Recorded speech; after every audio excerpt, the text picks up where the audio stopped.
call this meeting to order. If you would,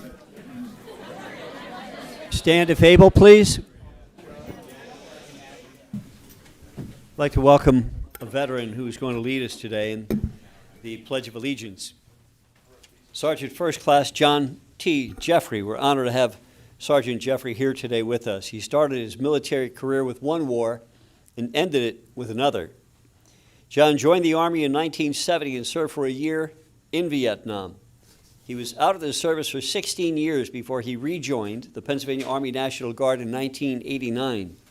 With Task Force Sabre in the 2nd Brigade Combat Team, he deployed to Ramadi, Iraq in 2005 and 2006.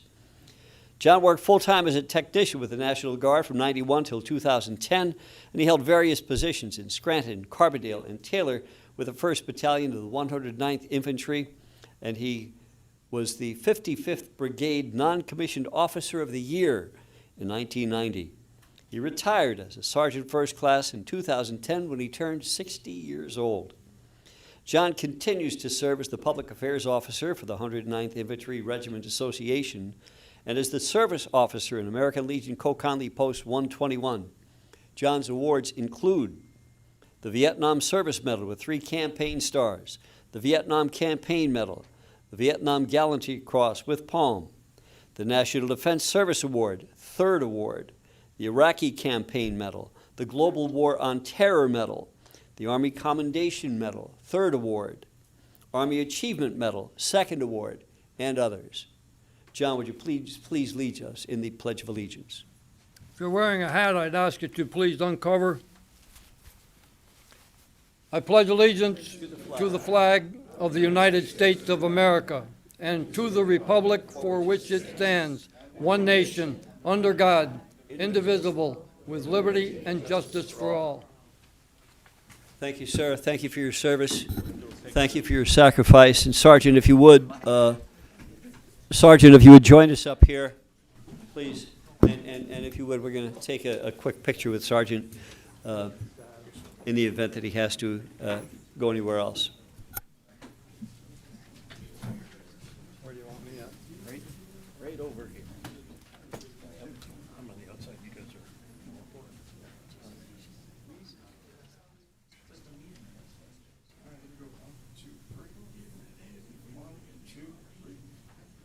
Thank you, sir.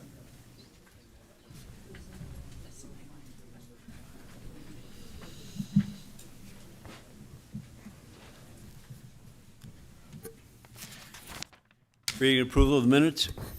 Make a motion to approve the minutes. Second. On the question? All in favor? Aye. Aye. Minutes approved. Opportunity for the public to address the board on agenda items.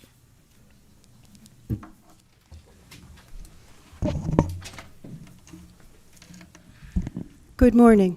Michelle Tierney, Glenburn Township. I have a long list of questions on line item 26-103, adopting an enforcement policy. I'm hoping that it is an April Fool's joke. I'm going to put some light on the subject. I am going to ask Chairman Welby some questions, and I'd like them answered after I've had my minutes of speaking. I have been a public servant for 20 years who've adopted and had to put on policy for a long time. There are procedures and there are protocols. And one of the procedures is transparency and making sure that your constituents, the people that put you here, have an opportunity to hear you and your teammates negotiate and how you enact a policy. It is important for us to hear your reasons for doing this. It's important for you to hear from your public. So again, my issue with this is you're looking to adopt a policy today. I have not been able to be present, but I have been here through Zoom listening to your meetings. I have not seen reading number 1. I have not seen reading number 2, and nor have the people that put you here. So I ask you to please take this off the agenda today so you are in protocol with the duties that you uphold until the 3 of you work together. And unfortunately, the only information I have is what I read in the newspaper, and the last place I wanted to be here today was here. You work for us. We voted you here. The only power you should have is the trust and respect that we give you.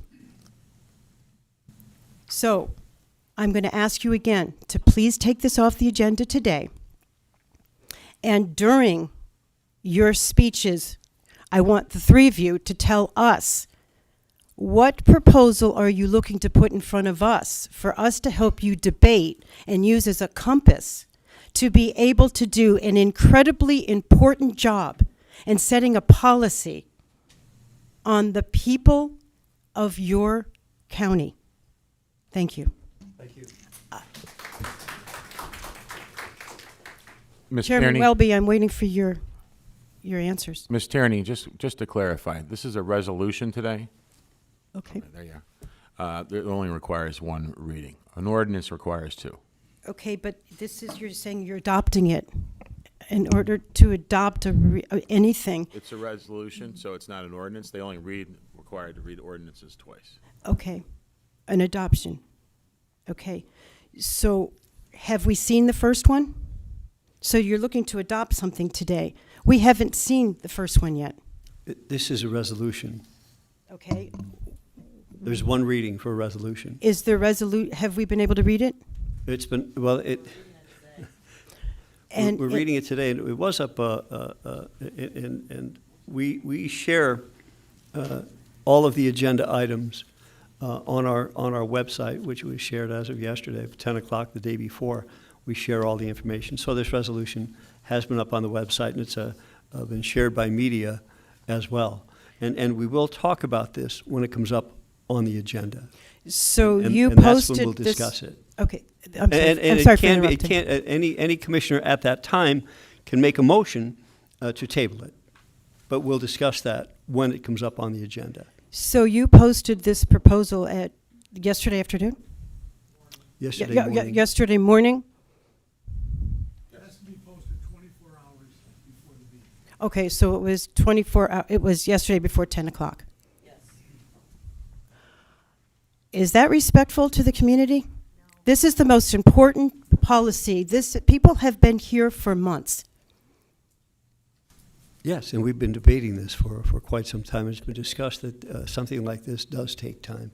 And we do have a proposal that's on the agenda for today, and we'll either vote to table it, move to table it, or we're going to vote to approve or deny it. And we'll discuss that when it comes up on the agenda. I would hope, you. I would hope that the 3 of you would use the word transparency and discuss this and debate this in front of us. Thank you. Thank you.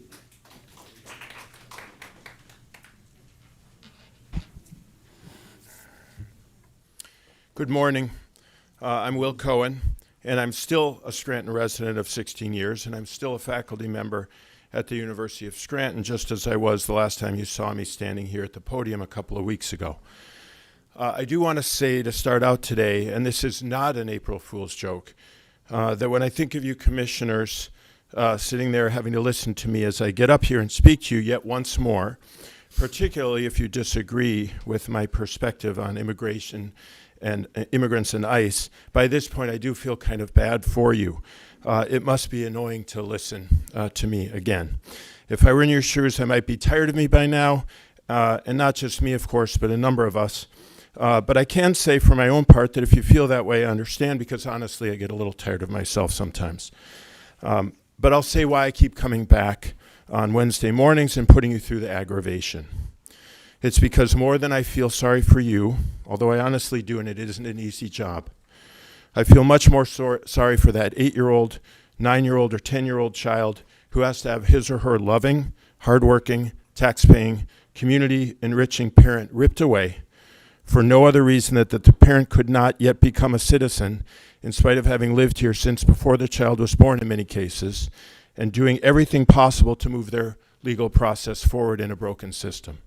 That parent has sought a better life the way many generations of Scranton immigrants have before.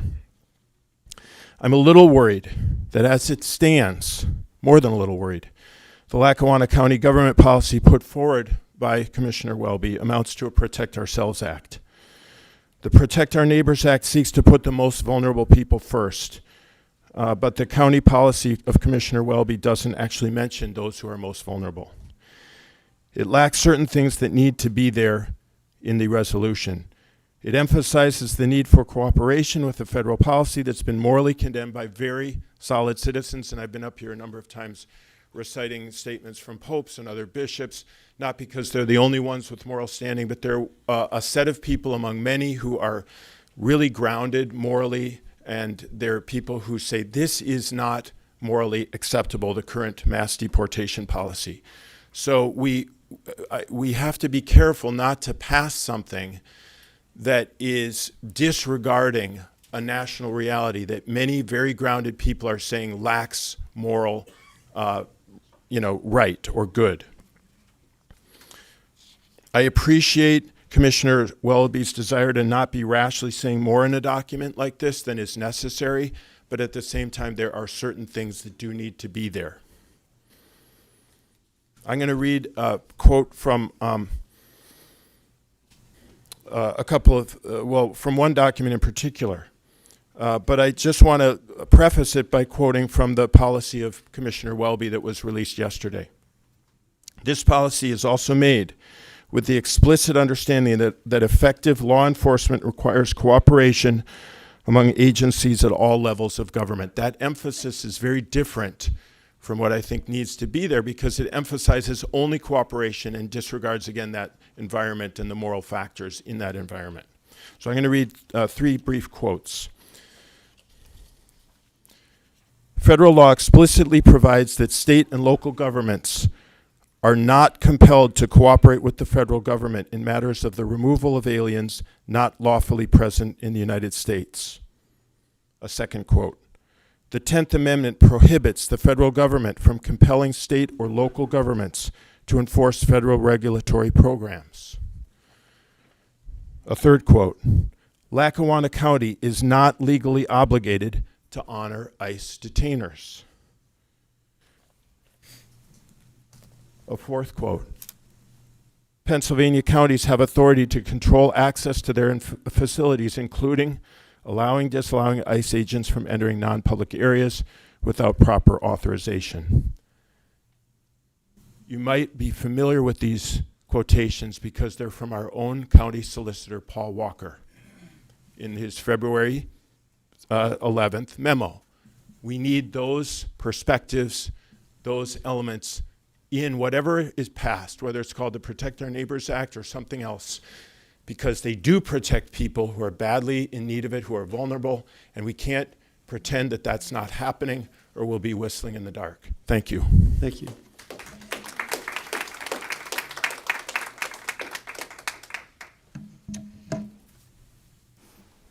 Good morning. Good morning. My name is Sean Riley. I live in Thornhurst, and I'm a political organizer. And I've been watching every meeting since your reorganization meeting, and I felt it was important that I come here today. First and foremost, I would like to thank Commissioner Welby for, after over 2 months, putting something on the agenda, although I have many issues with it. I'd also like to thank Commissioner Gaughan, who I believe without his words and his effort, this would not be possible. For the last 2 months, the overwhelming majority of the public comment has been dedicated to calls for the commissioners to limit cooperation with ICE and support Commissioner Gaughan's Protect Our Neighbors Act.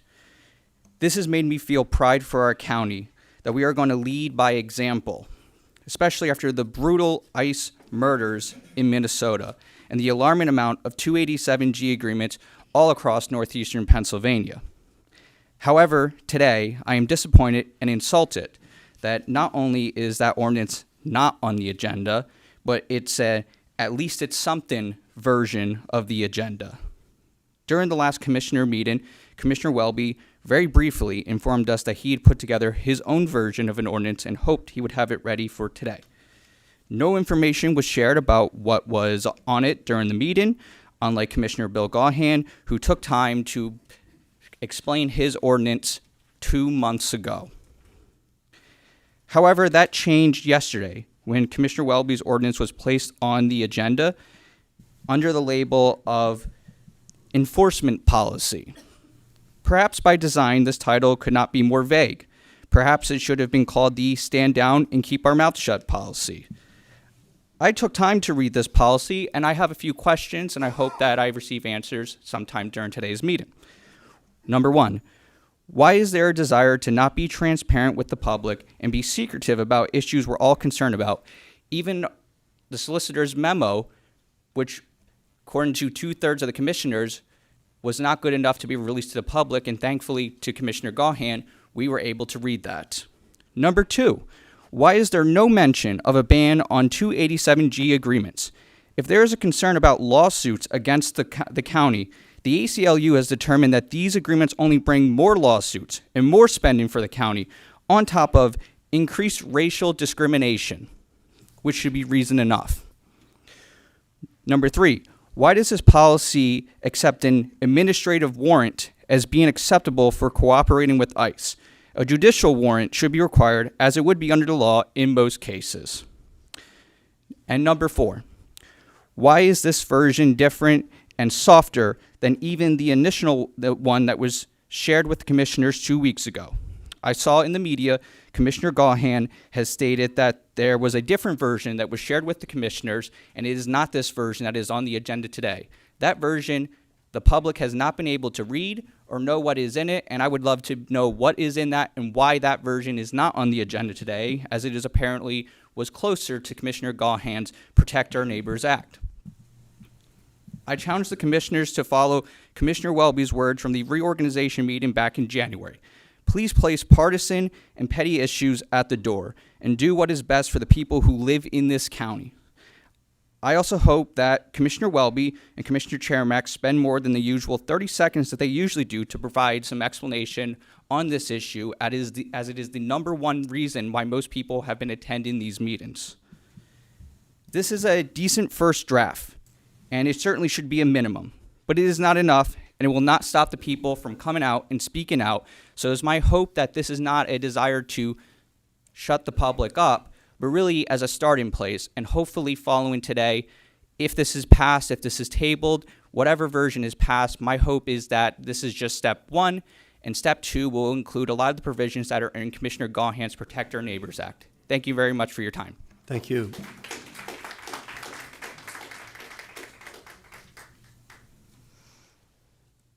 Good morning. I'm Sarah Balmer from Covington Township.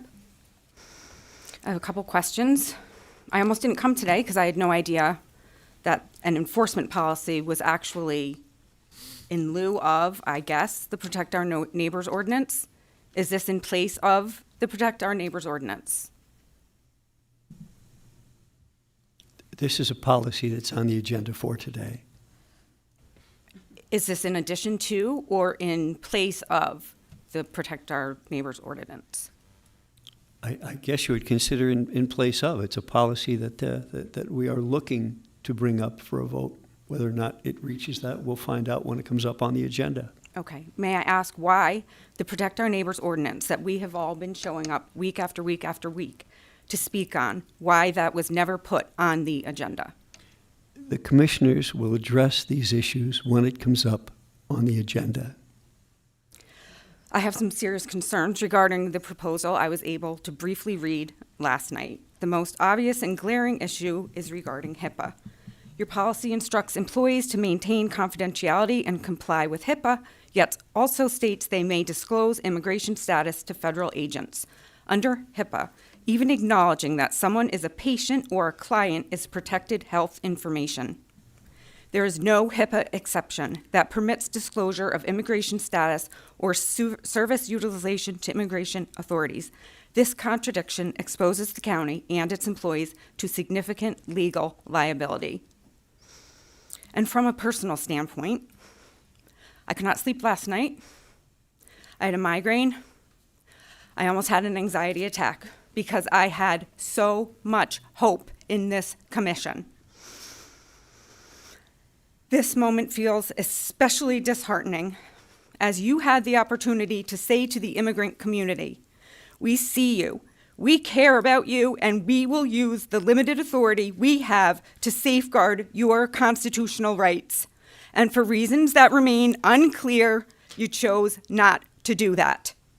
I cannot tell you how deeply hurtful and disappointing this is to me and to my family. I am asking you to put aside your personal grievances and work together to amend the Protect Our Neighbors ordinance and place it on the agenda. Doing so would send a meaningful message to the people who are most vulnerable in our community, that their rights matter, that their leaders are willing to act with courage rather than convenience. And as Nadia Schulman writes, nice people made the best Nazis.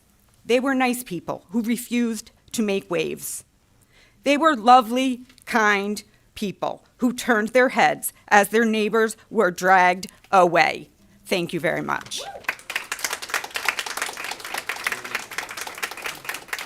Just to be clear about something real quick regarding this, under this policy, no county employee can speak. We changed the language in it from immigration agent to something wider. There's a possibility that sometime down the road, this president or any other president or any governor or any other law enforcement officer might, or agent, a leader of an agency, might dictate something else. This will now read that any immigration agent or federal, state, or local law enforcement agent can, this will be covered from them, and it bans any employee from speaking to any of them under that category without first speaking to their department head, but more importantly, to chief counsel. And they are to, if someone does come in and ask for information, they are to be asked for their identification, what agency they represent, and to be escorted to a private area until that information can be shared with someone in authority, that being our counsel.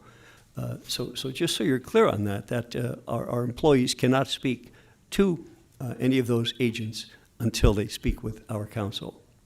Excuse me, I'm sorry. Oh, that's fine. Ding, ding. I'm Beth Perry. I'm from Clark Summit.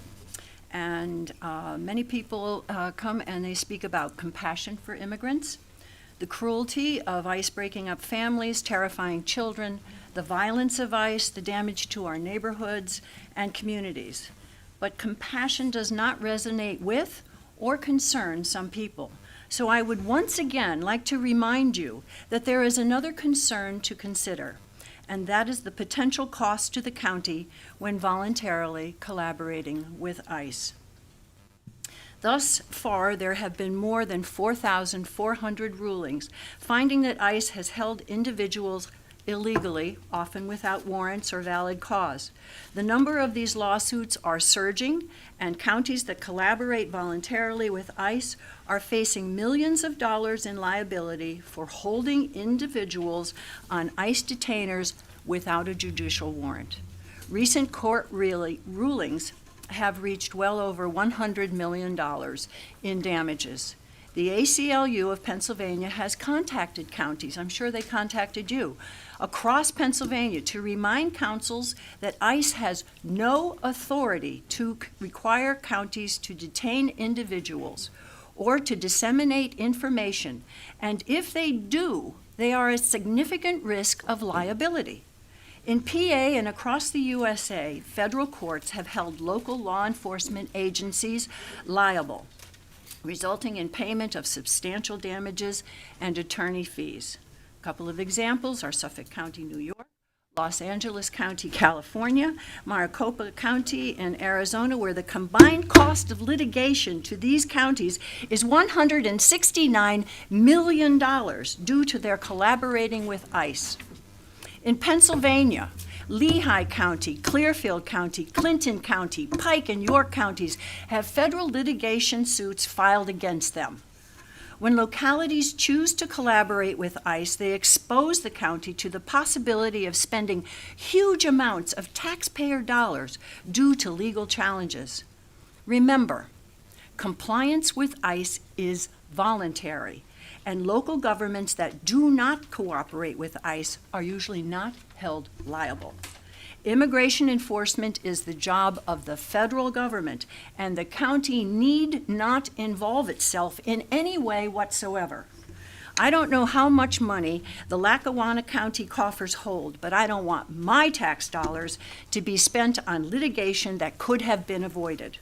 My mother said, "There is a word that aptly describes when someone voluntarily collaborates, in this case with ICE, despite the risk of financial liability, and that word is stupid."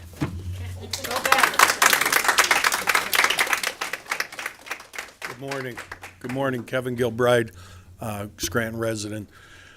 I understand this protect thy neighbor, but the part I don't understand is why we're spending so much time on that part of the protect thy neighbor when, again, I have neighbors that are wondering what they're going to do with their taxes.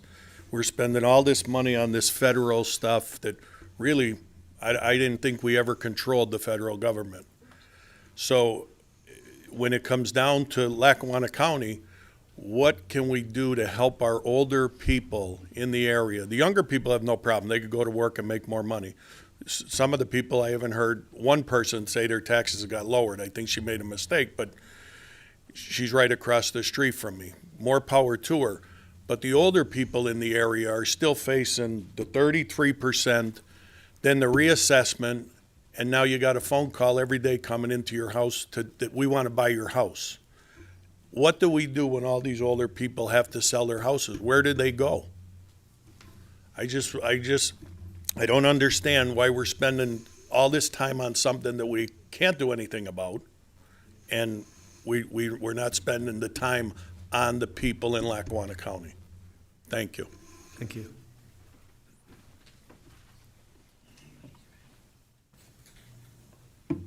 Hello, I'm Michael. My name is Michael Nicotera. I am a student at the University of Scranton. And I'll make this brief, but to echo the concerns put forward previously, I'm asking the commissioners to please put aside any petty or interpersonal differences between yourselves and to focus on the well-being of the people you're responsible for governing, regardless of their immigration status. You're responsible for them regardless of whether or not they voted for you or they can vote for you.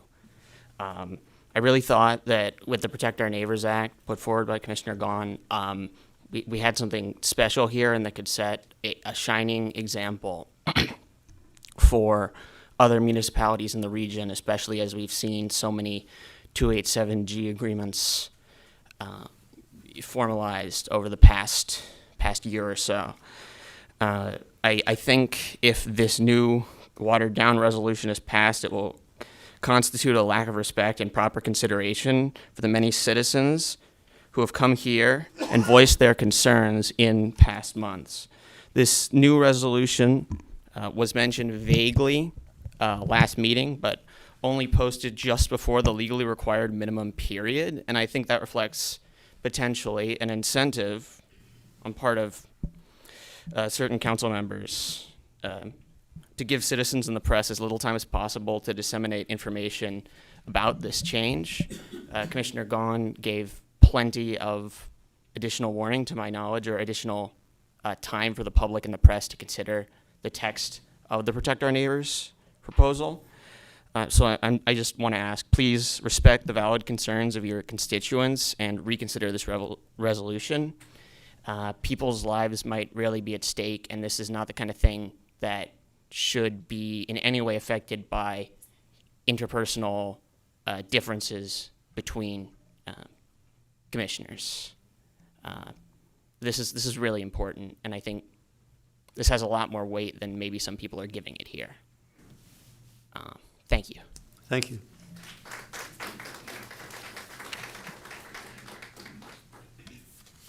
Good morning. My name is Terry Lynn Brechtel, and I'm here as both a Lackawanna County resident and a representative of United Neighborhood Centers of Northeastern Pennsylvania. We believe it is our responsibility to advocate for the immigrant and refugee neighbors we serve, and that is why we are urging you to adopt a policy that explicitly limits cooperation with federal immigration enforcement to only what is legally required. In our work, we see how fear and uncertainty shapes behaviors in ways that extend beyond accessing services. It affects whether someone reports a crime, whether they feel safe sending their children to school, whether they seek help in a crisis, and whether they engage in the community at all. Policies like this don't just guide internal processes, they send a message. This is an opportunity to make that message one of trust and inclusion. For that reason, we are asking you to develop a policy that more explicitly safeguards the rights of immigrant and refugee communities in Lackawanna County. Thank you. Thank you. Hello, my name is Brenda Starker, and I am a resident of Lackawanna County, and specifically West Scranton. I appreciate the county taking steps to create a clear, lawful framework for responding to enforcement inquiries. This matters for your staff, for the safety, and for public trust. However, after reviewing the policy, I have some questions and concerns. This policy applies to county employees, but not to independently operated systems such as the sheriff, the prison, or municipal governments and police departments. Without coordination across these systems, there is a real risk of inconsistent responses depending on where someone enters that system. I would like clarification on detention practices, given that most immigration matters are civil, not criminal. What is the county's role when individuals are placed in detention-like settings? Where are women, children, or families to be held if detained? My understanding is that the county jails do not typically house children or family units. If that would be occurring, I would ask the county to clearly identify what would take place and under what legal authority. As you consider jail-related funding, including programs using medications like Sublocade, which is also on the agenda today, I would like to better understand care delivery. How many individuals are receiving treatment in the prison?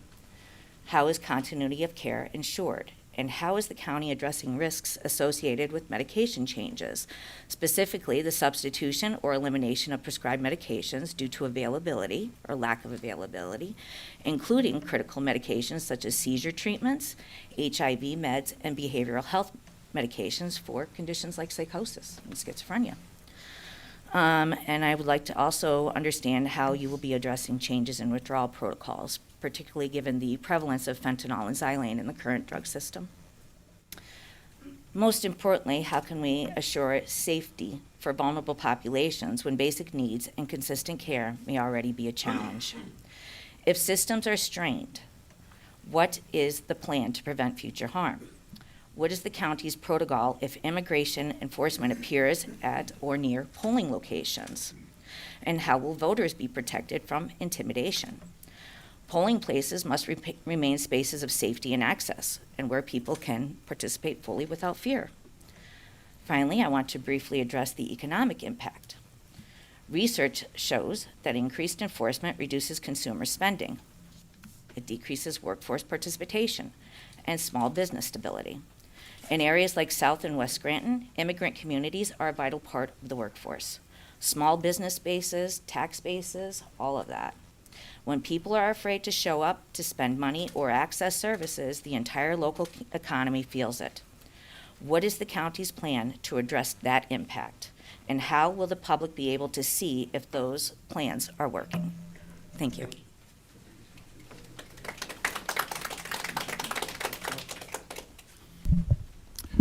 Good morning, everyone. I'm Cyrus Olson. I'm a Scranton resident and have been a faculty member for 20 years at the University of Scranton.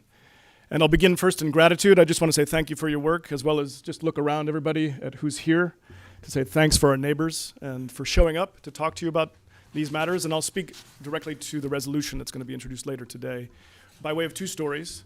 And the first would be that when I first walked the hills here with my sons, they heard that I was called doctor by students. And the eldest said, "You're a doctor, Dad? You help no one. You're useless." Right? So this is frequently the case with how academics are viewed. So take these words and these stories with a grain of salt here. But note that when I teach my students, we use metaphors and we teach them how to read metaphors. In the work that we're doing here, some people have brought them up. Are we going to be a city, a light on a hill, or are we going to be veiled in our valley? These are metaphors, right? They're literal for us in the valley here. And before us is set a decision that's really about the risk assessment that we've been discussing with each other, right? What's the risk that we're willing to take as we move forward to protect our neighbors or to be neighborly with gratitude towards one another? And I'll just secondly give you the second story and then finish, which is from the Council of Elrond in The Lord of the Rings, when Gandalf is set before him the decisions about what to do with the One Ring of Power, and he says nobody can despair ultimately because they don't know the end. Only those who know the end can despair with certainty. And since we don't know the end in our risk assessment, I just give us that note that maybe we need to continue to listen and hear and invite this conversation without despair, without knowing the end with certainty as we assess well the risks before us in making this kind of decision. So thank you for your time. Thank you.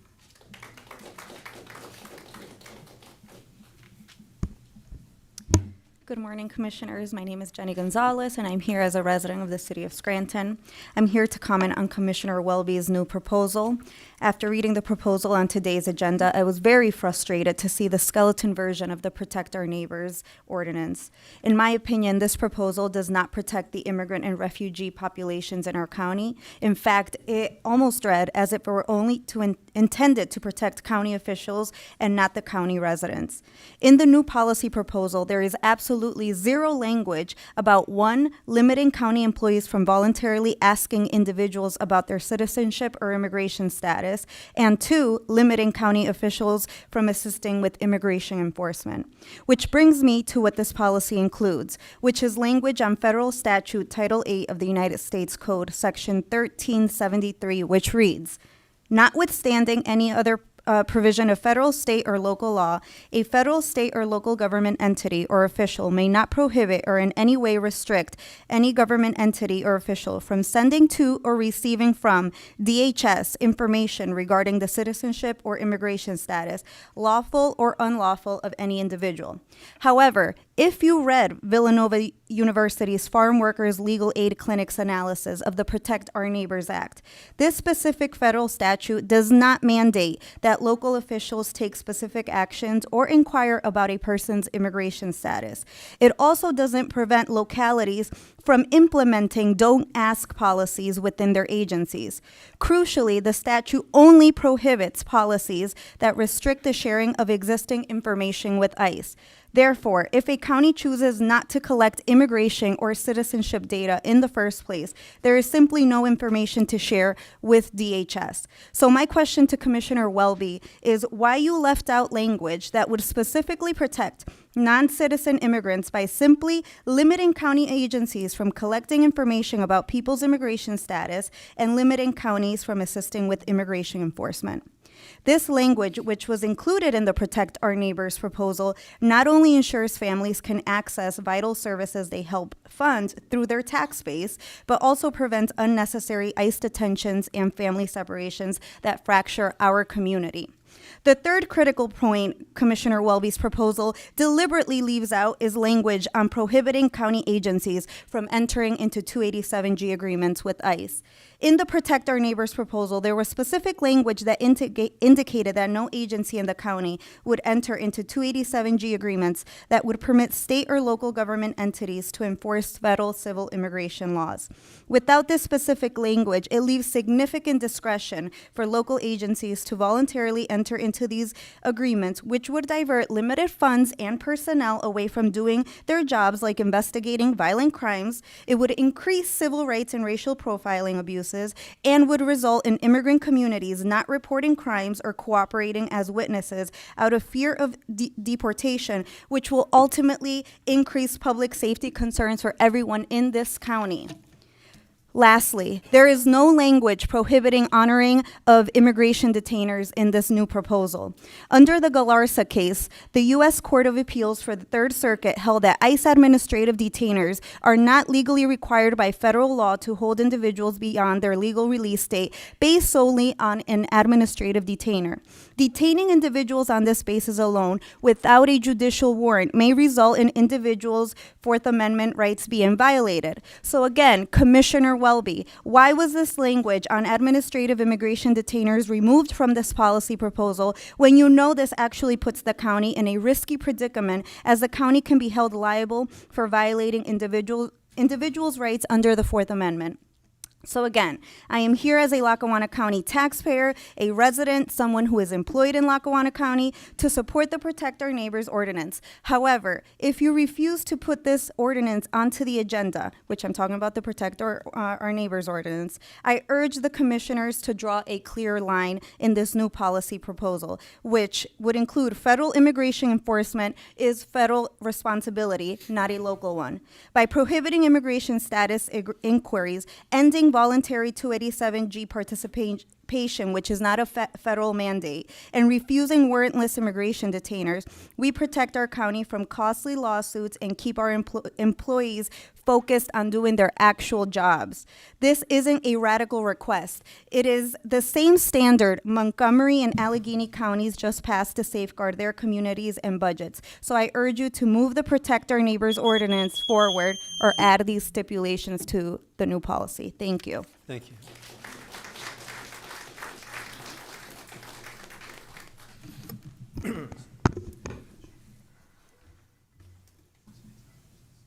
My name is David James Baker. I'm going to speak about the anti-commandeering doctrine as it pertains to the discussion today.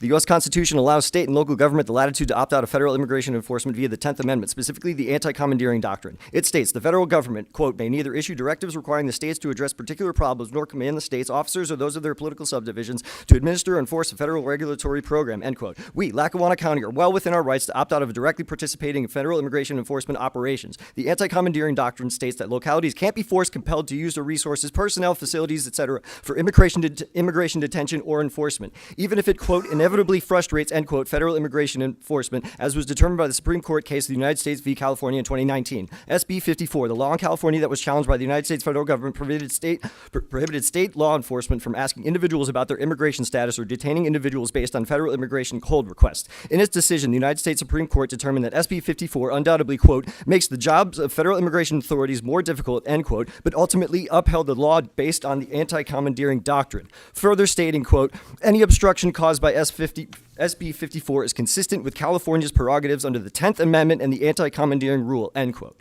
Pertaining to Commissioner Welby's proposal. It lacks protections for our vulnerable community members. The Supreme Court ruling in the U.S. versus California affirmed that we are well within our rights as a local government to ensure that Lackawanna County staff not ask about immigration or citizenship status, and that no county-related questions should be asking for that status. It also gives us the power to deny detaining individuals based on federal immigration hold requests and to limit local law enforcement's ability to release detained individuals to federal immigration authorities. Commissioner Welby's proposal lacks the important assertion, the power of local government. Courts have consistently held that the 10th Amendment prohibits the federal government from compelling states and localities to participate in immigration enforcement. Other Supreme Court cases that further establish the power of the anti-commandeering doctrine and the authority of state and local governments are New York v. United States, Prince versus United States, Murphy versus NCAA. Anyone got a busted bracket too? All cases found that the federal government cannot commandeer state and local officials to enforce federal regulations. Commissioner Welby's proposal lacks specific language asserting Fourth Amendment protections of unreasonable searches and seizures through the use of judicial warrants that are signed by a judge and specifies the person, property, or areas to be searched by immigration officials when making arrests, versus the use of administrative warrants, which does not grant ICE permission to enter or search your home, person, or any other areas without a reasonable expectation of privacy. The Protect Our Neighbors proposal reaffirms Lackawanna County's Supreme Court tested and constitutionally guaranteed rights to preserve balance in the power dynamics between local, state, and federal government policies, especially those policies pertaining to federal immigration enforcement operations. In a time of ever-eroding civil liberties and violent abuses at the hands of federal government and ICE, we absolutely, without question, need to be sticking our collective neck out to protect vulnerable, integral members of our community from potentially deadly civil rights abuses. Commissioner Welby's proposal is less, don't tread on me, and more, press down harder, daddy, your boots taste great. Thank you.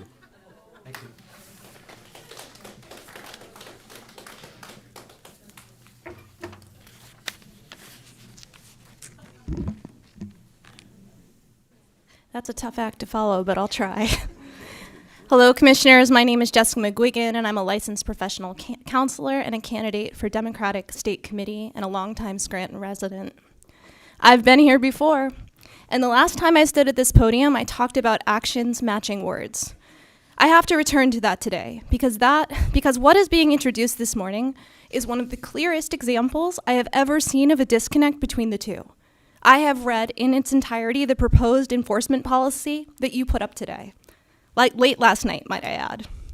I want to be direct.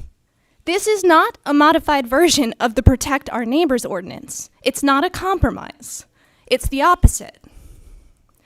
Commissioner Gaughan's ordinance said simply, county employees will not help ICE detain or remove people unless a judge has signed off on it, drawing a clear line. Our county works for our neighbors, not for federal enforcement. What is being introduced today tells employees how to professionally process an ICE request. I gently push back on Mr. Welby's earlier characterization because I don't feel like it's accurate. This policy explicitly states in writing that nothing in it restricts employees from communicating with federal authorities about immigration status. It only asks that they loop in a supervisor. That's a far cry from forbidding contact with ICE.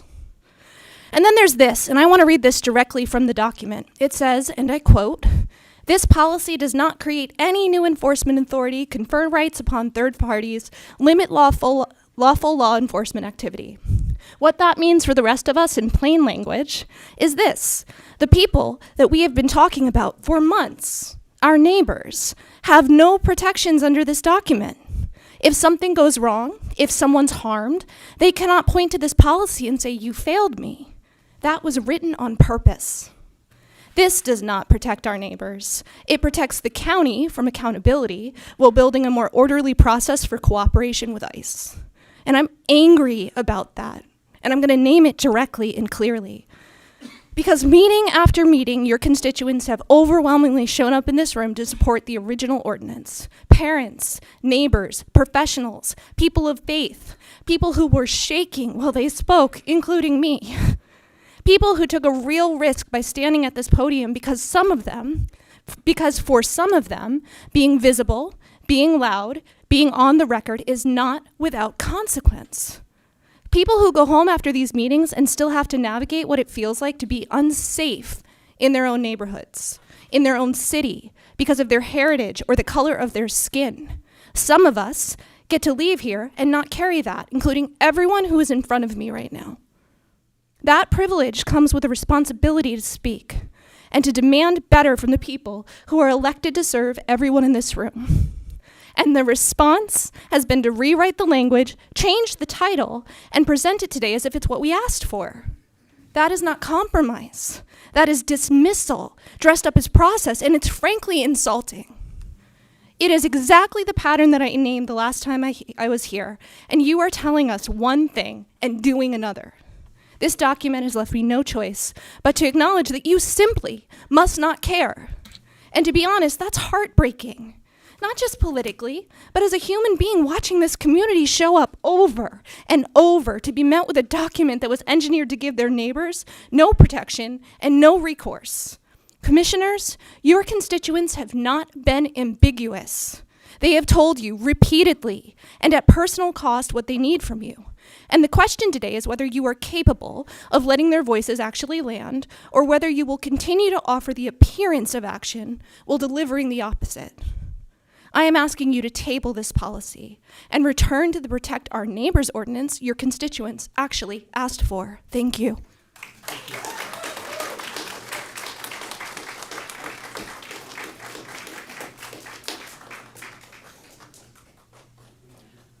Maria Johnson, 30-year Hill resident. Briefly, same point, please table this ordinance, bring back the original Protect Our Neighbors, which has got teeth on. And much has been said about the neighbors we want to protect, immigrants and refugees. Another small category are local law enforcement and officials who are going to be faced with big guys from outside with masks asking them to break the law and violate people's constitutional rights. If they want to say, no, we don't, they need backup, they need teeth, they need the the support of the county, of their employers saying, no, you can't do that. Lackawanna County, we keep the laws here. Federal agents may not care, we care. And if there are those local law enforcement who don't care, they need to be told that, well, the county cares and we're not going to break the law and we're not going to violate constitutional rights. And here's a document that lays that out very clearly. So we need the Protect Our Neighbours ordinance back on the books, because that's prepared to do what needs to be done. This isn't. Thank you. Thank you.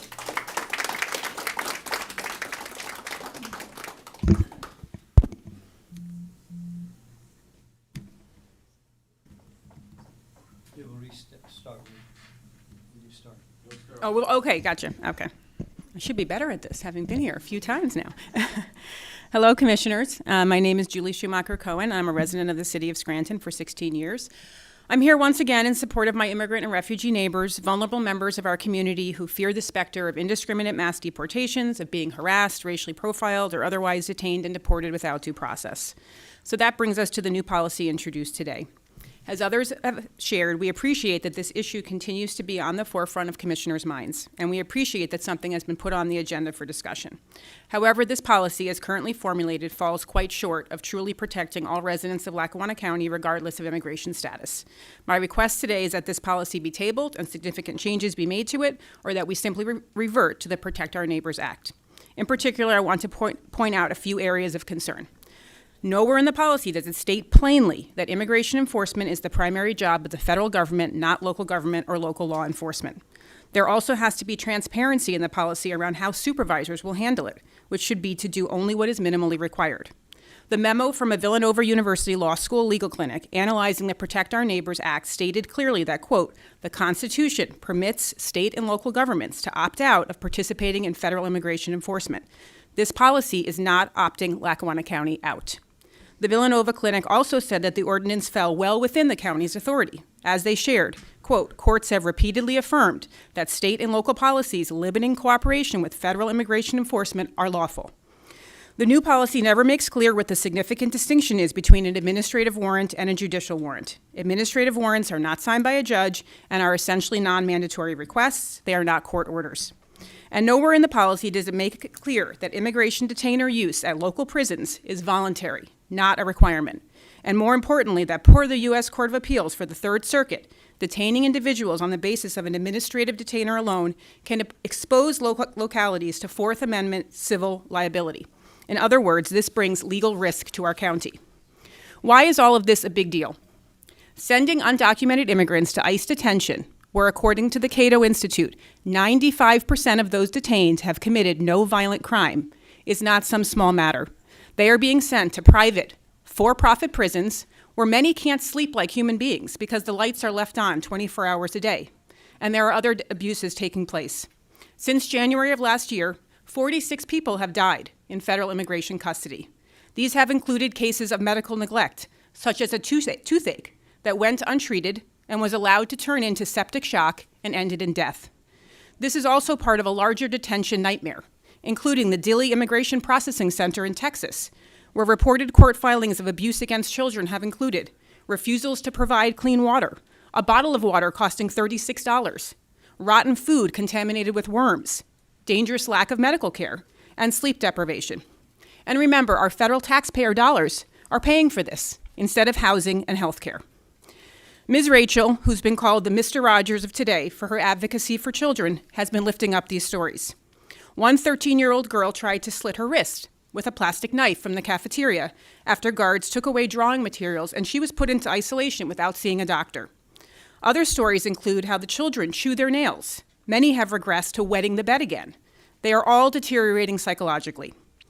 Why would Lackawanna County not want to draw a bright line between the work being done on a local level to do responsible, constitutional law enforcement and this cruelty, lack of due process, and the myriad rights violations happening on the federal level? I hope and trust that there is interest and the will to table today's proposal and amend and improve this policy to bring it in line with the goals and intent of the Protect Our Neighbors Act. As many of us celebrate Holy Week, we might recall the words of Pope Leo, drawing on Scripture. How did you receive the foreigner? Did you receive him and welcome him or not? Thank you. Thank you.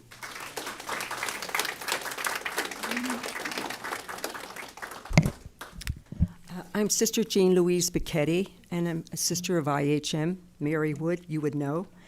So I was surprised to see another rendition of the Protect Our Neighbor Act.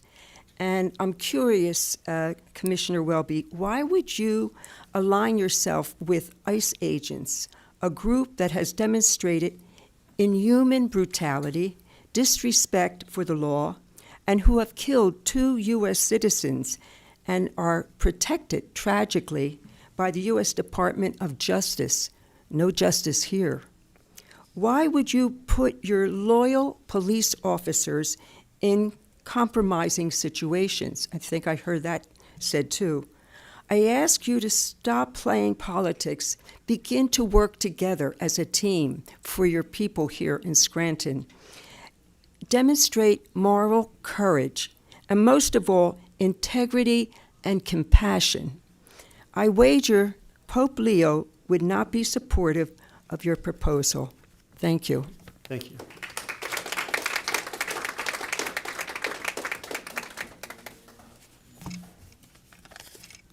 Attorney Mike Janetta from Scott Township. 2 or 3 weeks ago, an illegal alien was caught in the back seat of a car with a 14-year-old having sex behind a building up in Dixon City. The crime has come to our area. It's not just across the country. Something like that is absolutely intolerable. We see every day a woman, child, being raped, murdered, assaulted, abused by illegal aliens. This is simply not sustainable. It's not tolerable. American citizens should not have to put up with this. Lackawanna County needs to be cooperating with federal law enforcement officials to remove illegal aliens from our area and our country, not limiting the ability to cooperate with them. We don't need Thom Welby's resolution, nor do we need Commissioner Gaughan's proposed ordinance. That would be far worse. That would make Lackawanna County a sanctuary county like Philadelphia or Allegheny County or Montgomery County. We don't need to go down that road. We need to keep our residents safe here. We need to get these criminal illegal aliens out of our area and out of the country. I've said this before. In 2024, in November, 77 million Americans voted to close the border, finish the wall, and deport the illegal aliens with emphasis on the criminal illegal aliens. That's what we should be doing. We should not be limiting the district attorney, the sheriff, any county officials from cooperating with law enforcement. They should be doing whatever they can to help get rid of the illegal aliens out of our area, particularly the criminal illegal aliens, so we don't have more 14-year-old girls having sex with an illegal alien like we just did up in Dixon City. Thank you. Thank you.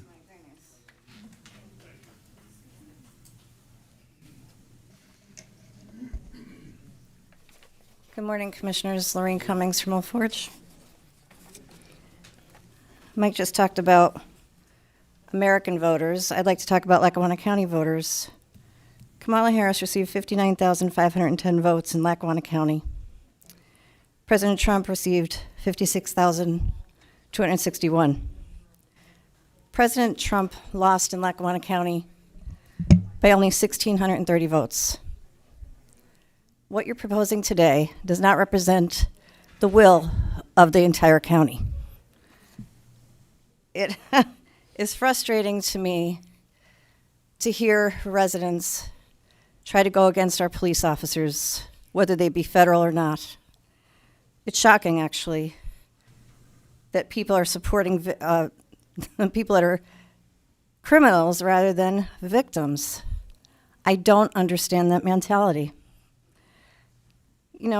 People spoke at this No Kings rally recently, yet you think you can tell our city employees, not your employees, county employees, they're my employees, they're all of our employees, what they can say when they're questioned and what their beliefs might be, which might be completely different from yours. You're trying to control their speech, but that's okay. You want them to break the law. You want to pass an ordinance for our employees to break the law. How does that make sense to anyone? I don't understand that. Please explain that to me. It doesn't make any sense to me. Mike talked about people that were harmed by illegals. There was a woman in New York who was actually stabbed on a train, just sitting there.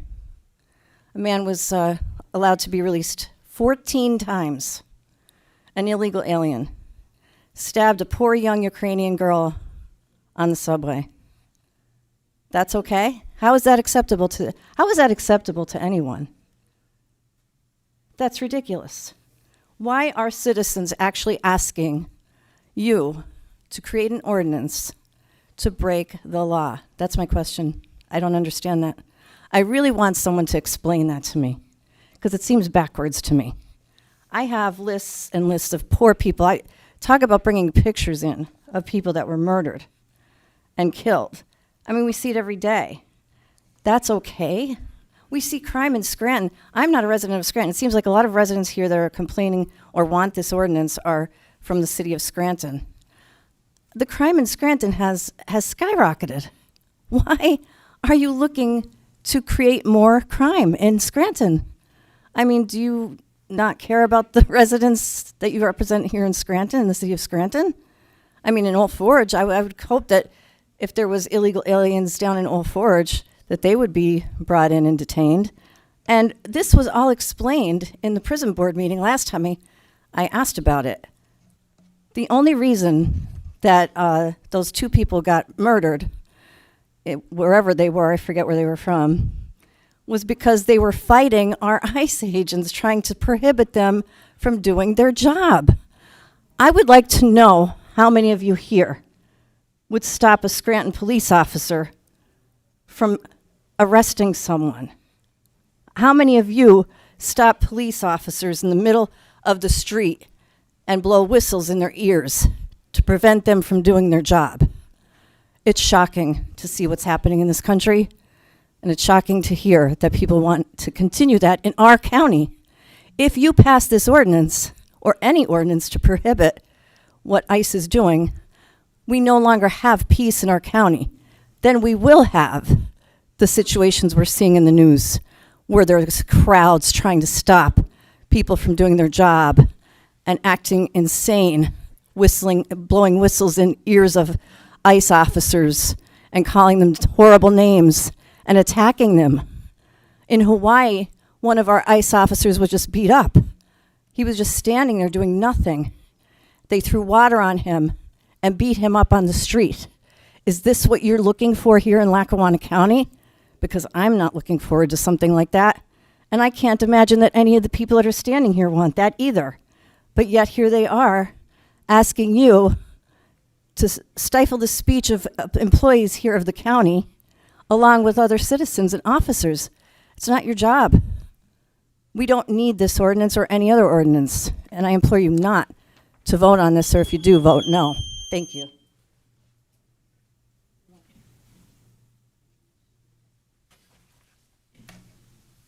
Good morning, everybody. William Torbeck, Lackawanna County. And Attorney Janetta brought up the case. I'm going to put a name to it because it seems like we got a lot of selective moral outrage here.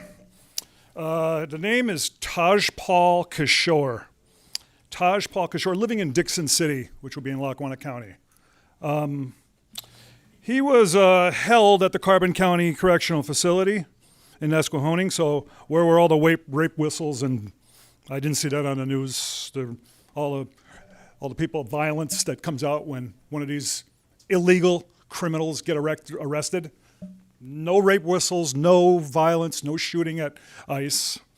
Mr. Kishore was arrested numerous of times. That's the history of this gentleman. And the source here is the Times Leader, March 20th of this year, 11 days ago. Okay, he was caught with a minor, numerous sexual assaults. Numerous. Is that what we want more of? Is that what we want more of? Is that really what we want more of? Because obviously, we have some people who are going to ignore, it's willful ignorance, ignore the last 4 years of what came into our country. We have no idea. And don't pretend like we do. Also, I'll bring up an 18-year-old girl in Chicago, 18-year-old student in Loyola University named Sheridan Gormley. Anybody ever heard of her? That name is Sheridan Gormley, 18-year-old student. Anyone? Shot dead by an illegal immigrant. That was arrested numerous times and let go.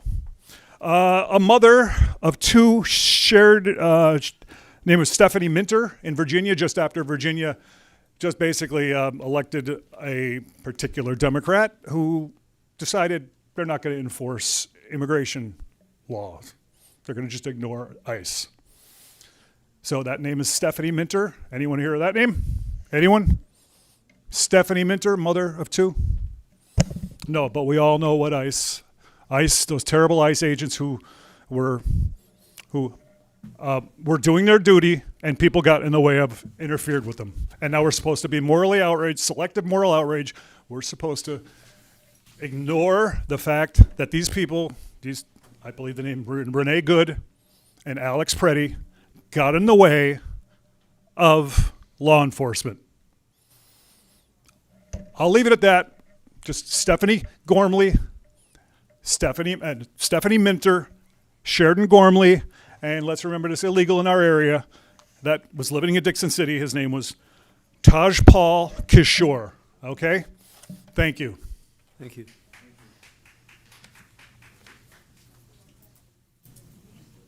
Do we have anyone else who wants to address the board?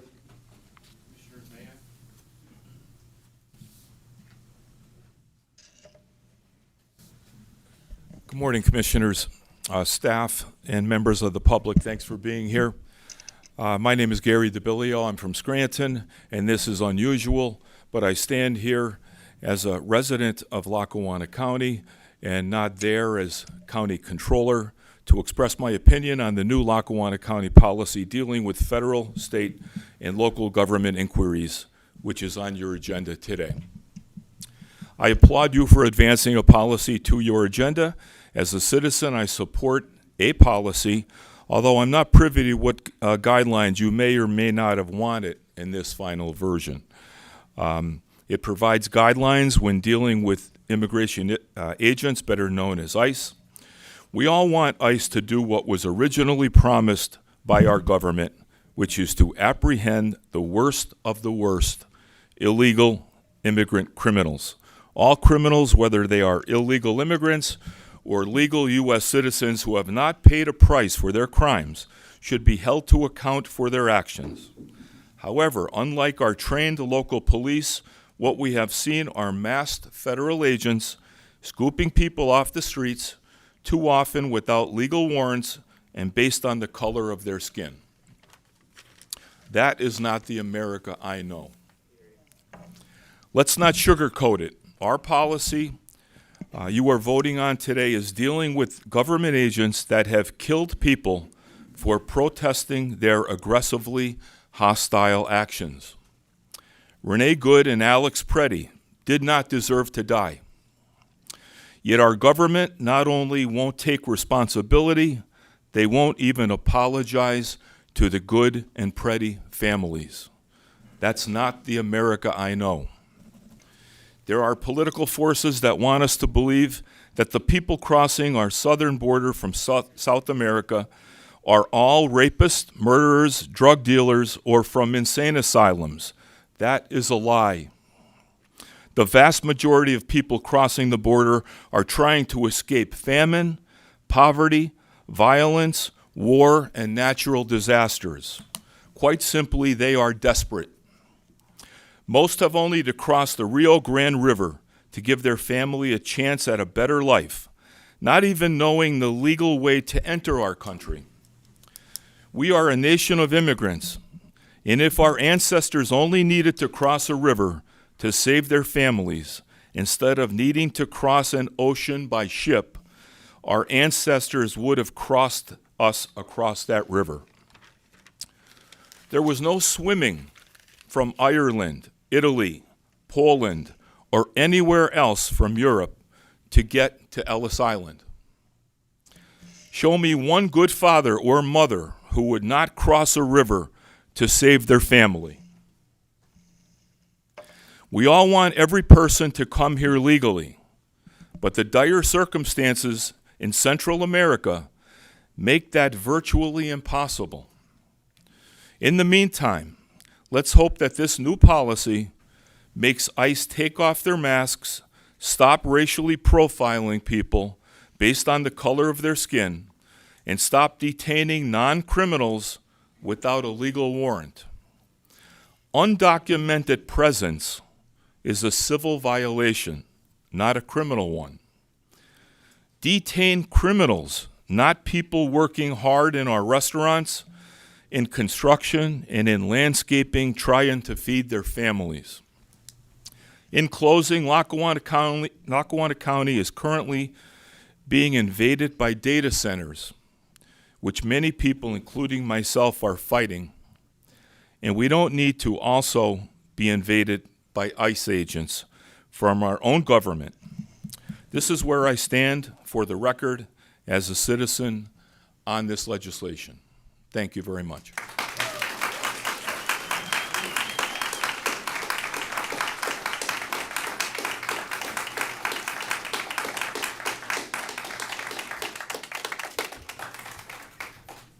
We're going to take a moment here to present and acknowledge two proclamations here.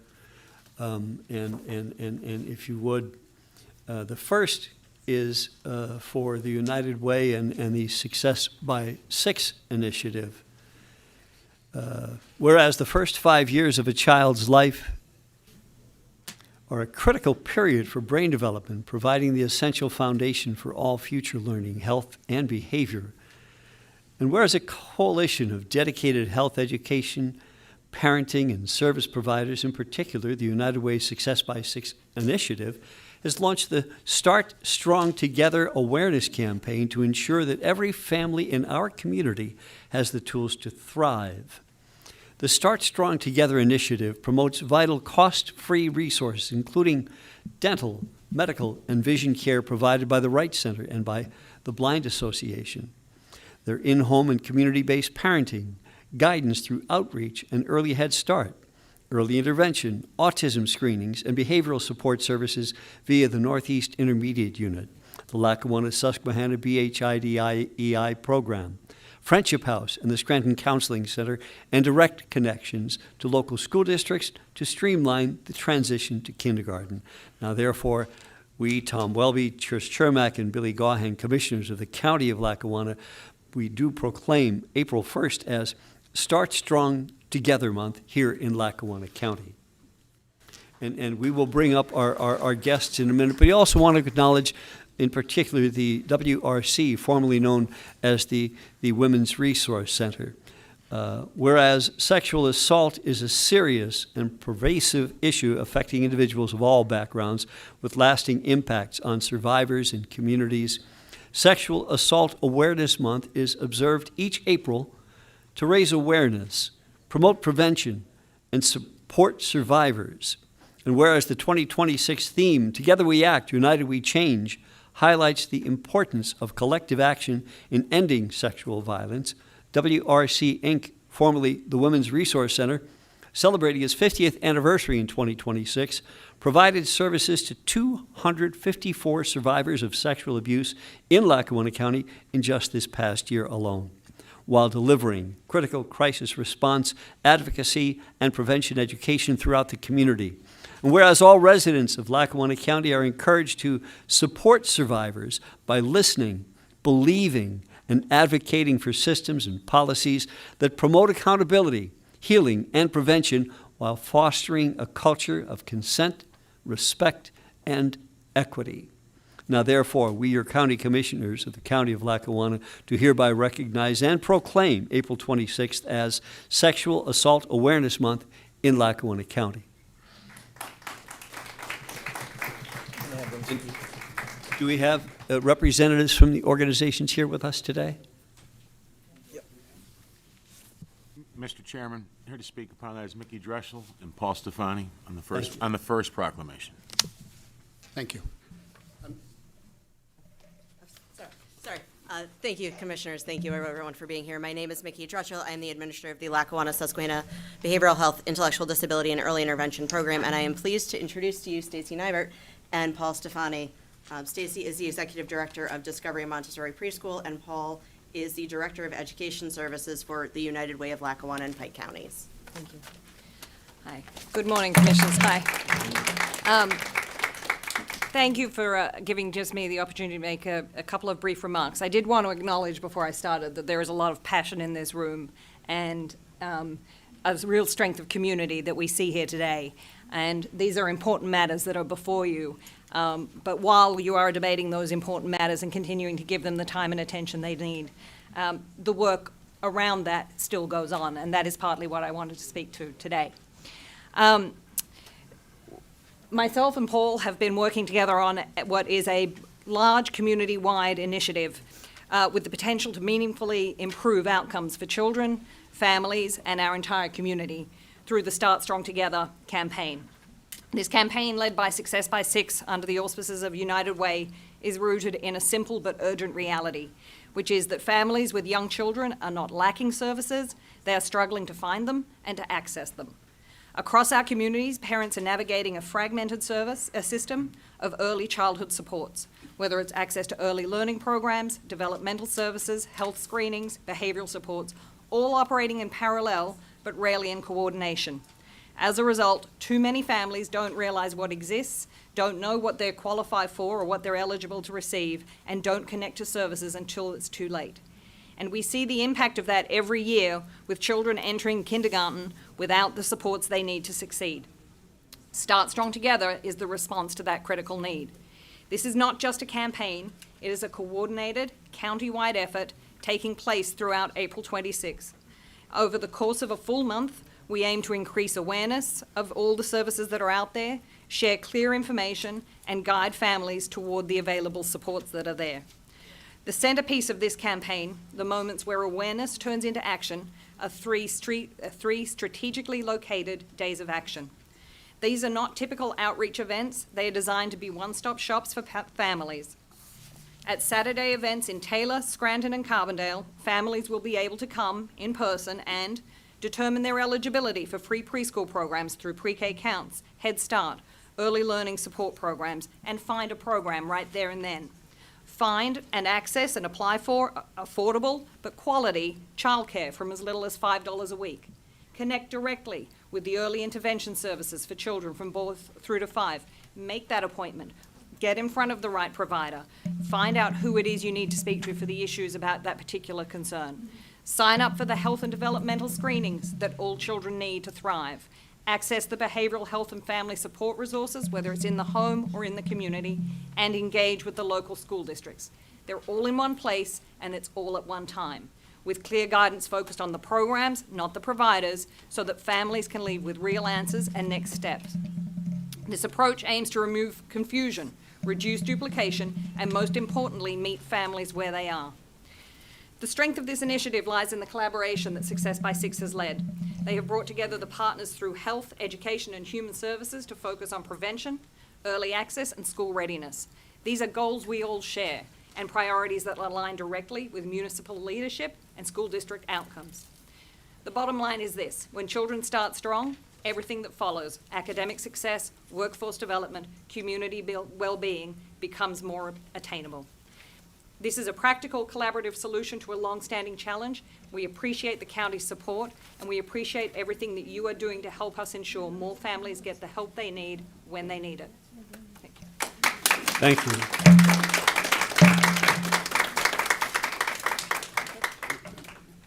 Mr. Chairman, at this time, they're going to come up and get their pictures taken with the commissioners, and then we'll go on to the second proclamation.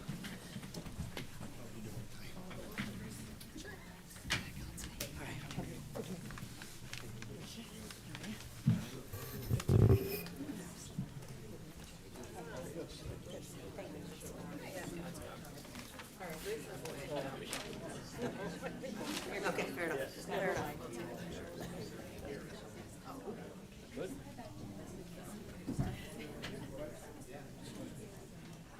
Everybody ready?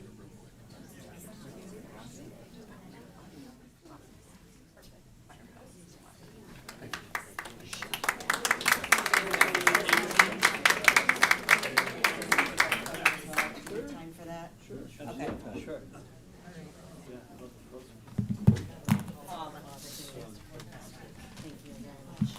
Thanks, everybody. Move my phone over to the sideline here. Yes, thanks, everybody.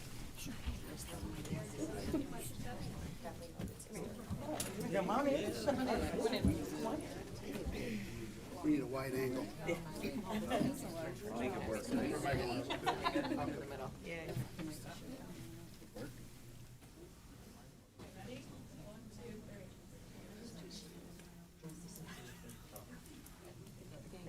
Thank you.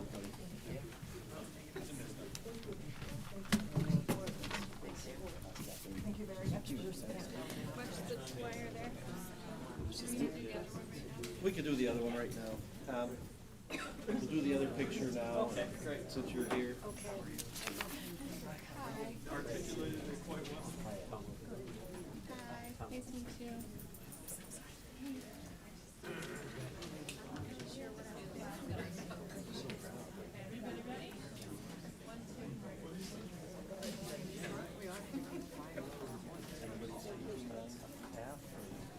I'm just going to say. Okay, good.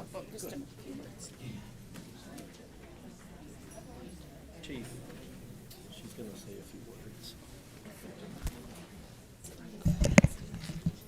I just want to say on behalf of WRC, we are so proud of accepting this proclamation, and thank you for your support and your continued assistance in bringing awareness for survivors of sexual assault, human trafficking, and domestic violence. Thank you. Thank you. Thank you.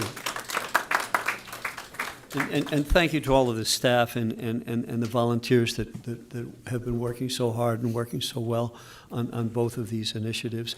We'd like to take a moment and acknowledge a golden employee, a 50-year-plus employee, and to speak of her is Ms. Carrie Browning. Thank you. Good morning.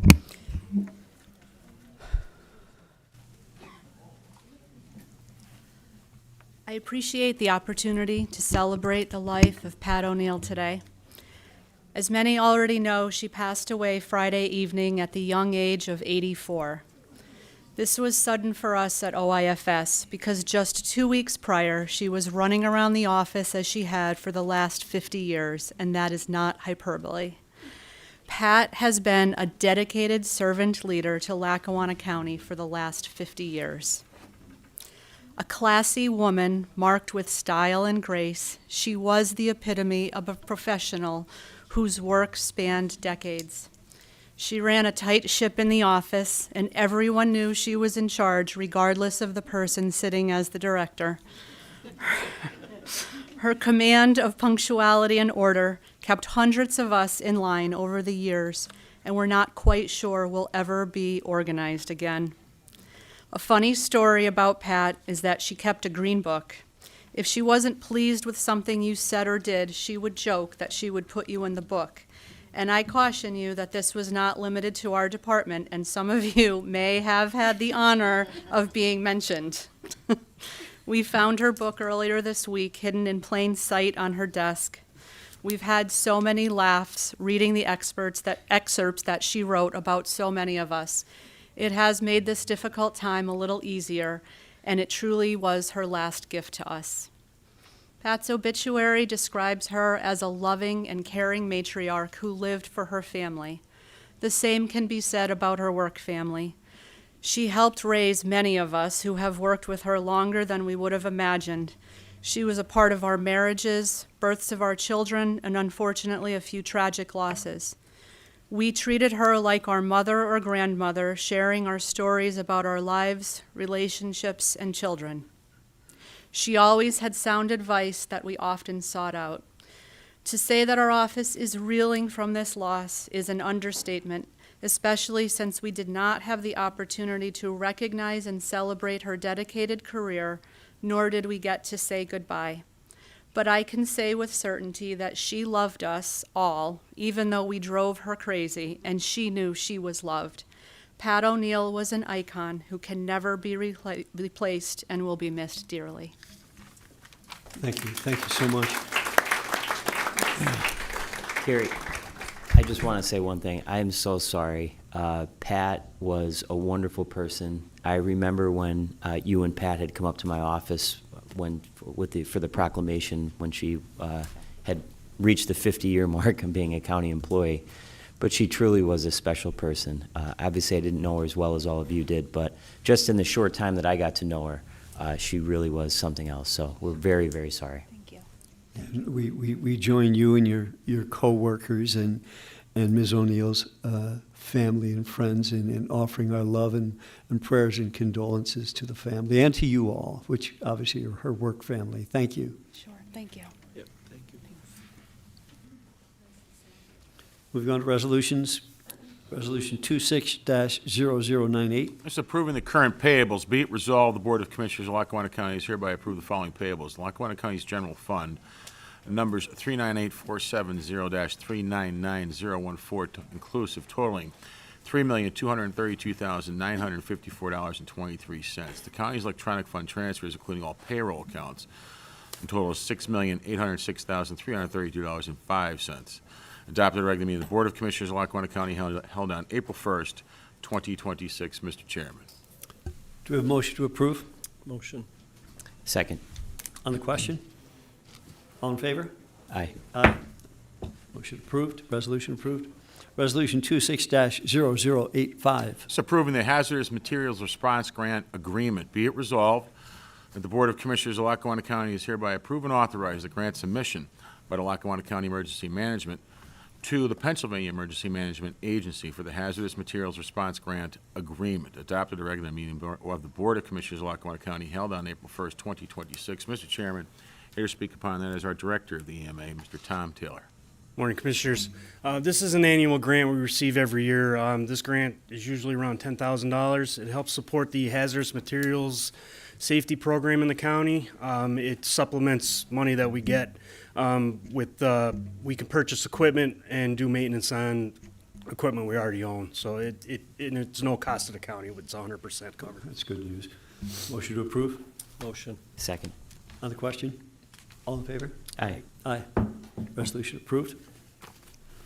Resolution 26-0086. It's approving the Radiological Emergency Response Grant. Be it resolved, the Board of Commissioners of Lackawanna County is hereby approve the submission of the Radiological Emergency Response Fund Grant for 2627 with the Pennsylvania Emergency Management Agency by the Lackawanna County Department of Emergency Management.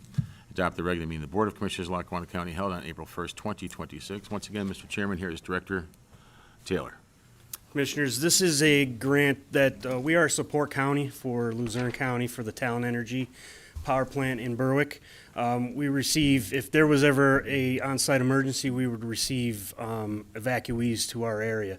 This grant helps with the purchase of equipment, again, and the calibration of our radiological meters within the county. It also covers overtime costs if there are any accrued with any training or exercises that we are mandated by the federal government.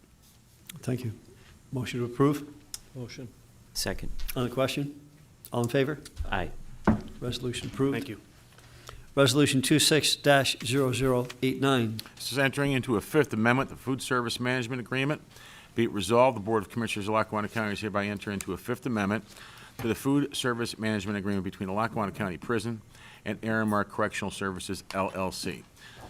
It starts September 1st, 2026 through August 31st, 2028. Adopted at a regular meeting of the Board of Commissioners of Lackawanna County held on April 1st, 2026. Mr. Chairman, here to speak upon that is our Chief Financial Officer, Mr. David Bolzoni. Good morning, Commissioners. The county received a request to amend the 2018 contract with Aramark, principally to adjust pricing for the delivery of food services to the prison. The original 2018 contract was extended by amendment to a conclusion date of August 31st, 2028. And although this amendment would allow for an annual review and extension following this date, that portion of it is recommended as well. Adjustments are applied to two principal cost components, and these would be the two principal cost components for the overall contract.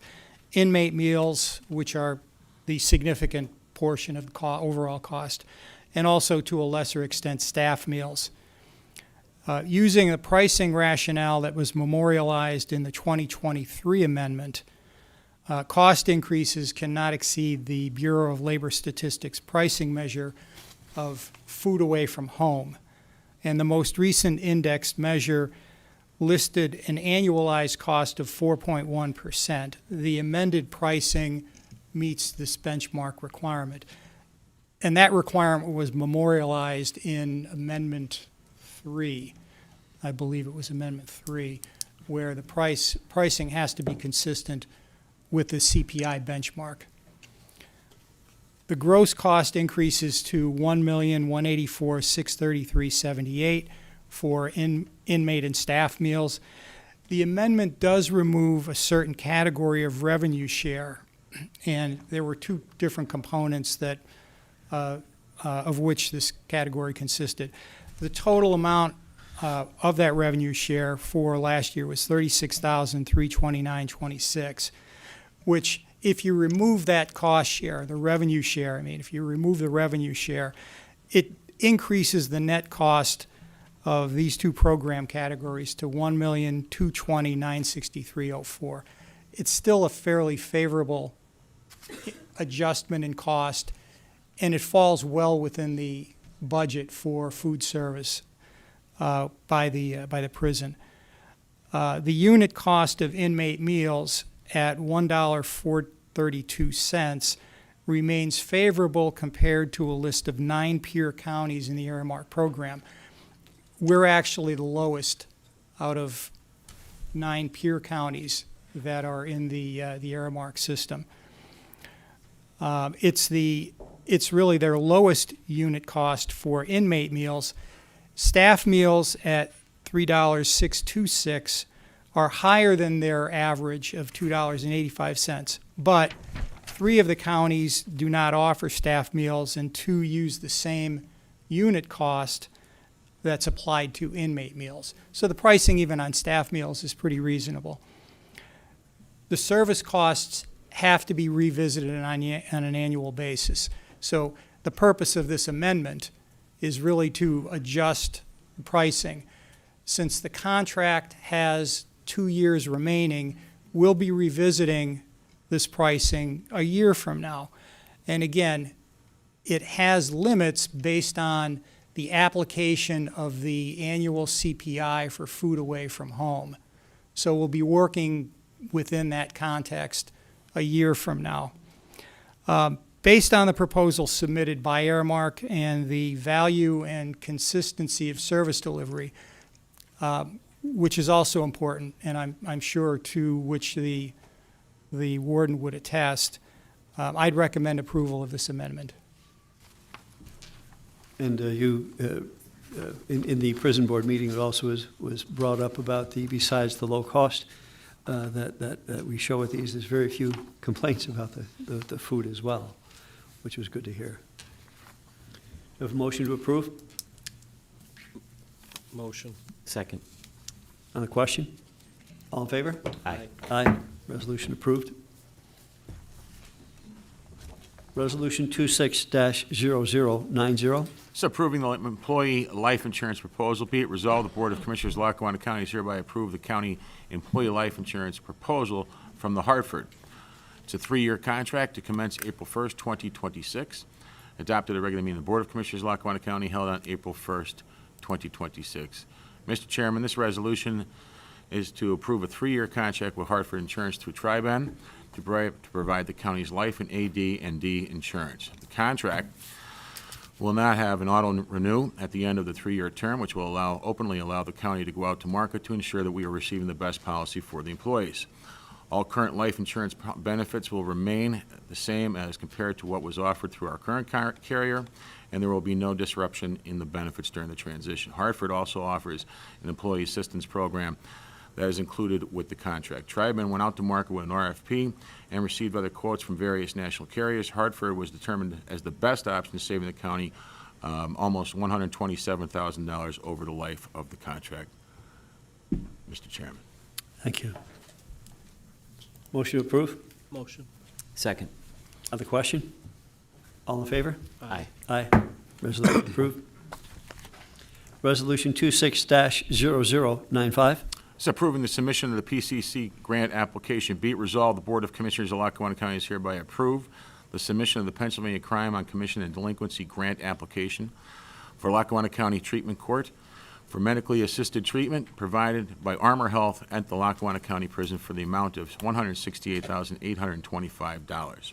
Adopted regular meeting of the Board of Commissioners of Lackawanna County held on April 1st, 2026. Mr. Chairman, the Treatment Court Project Director, Mr. Gregory Butts.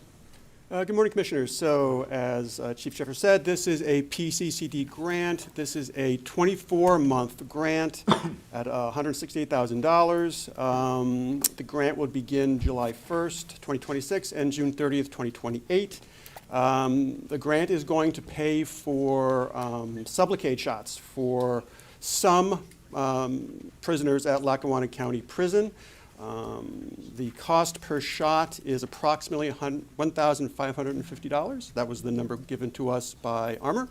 Armor will provide us data and information for quarterly reporting, and there is no downside to this grant. It is a non-competitive grant from the state. Like I said, there are no downsides to this grant. Thank you. Motion to approve. Motion. Second. On the question? All in favor? Aye. Aye. Resolution approved. Resolution 26-0096. It's approving a partnership with Steamtown National Historic Site.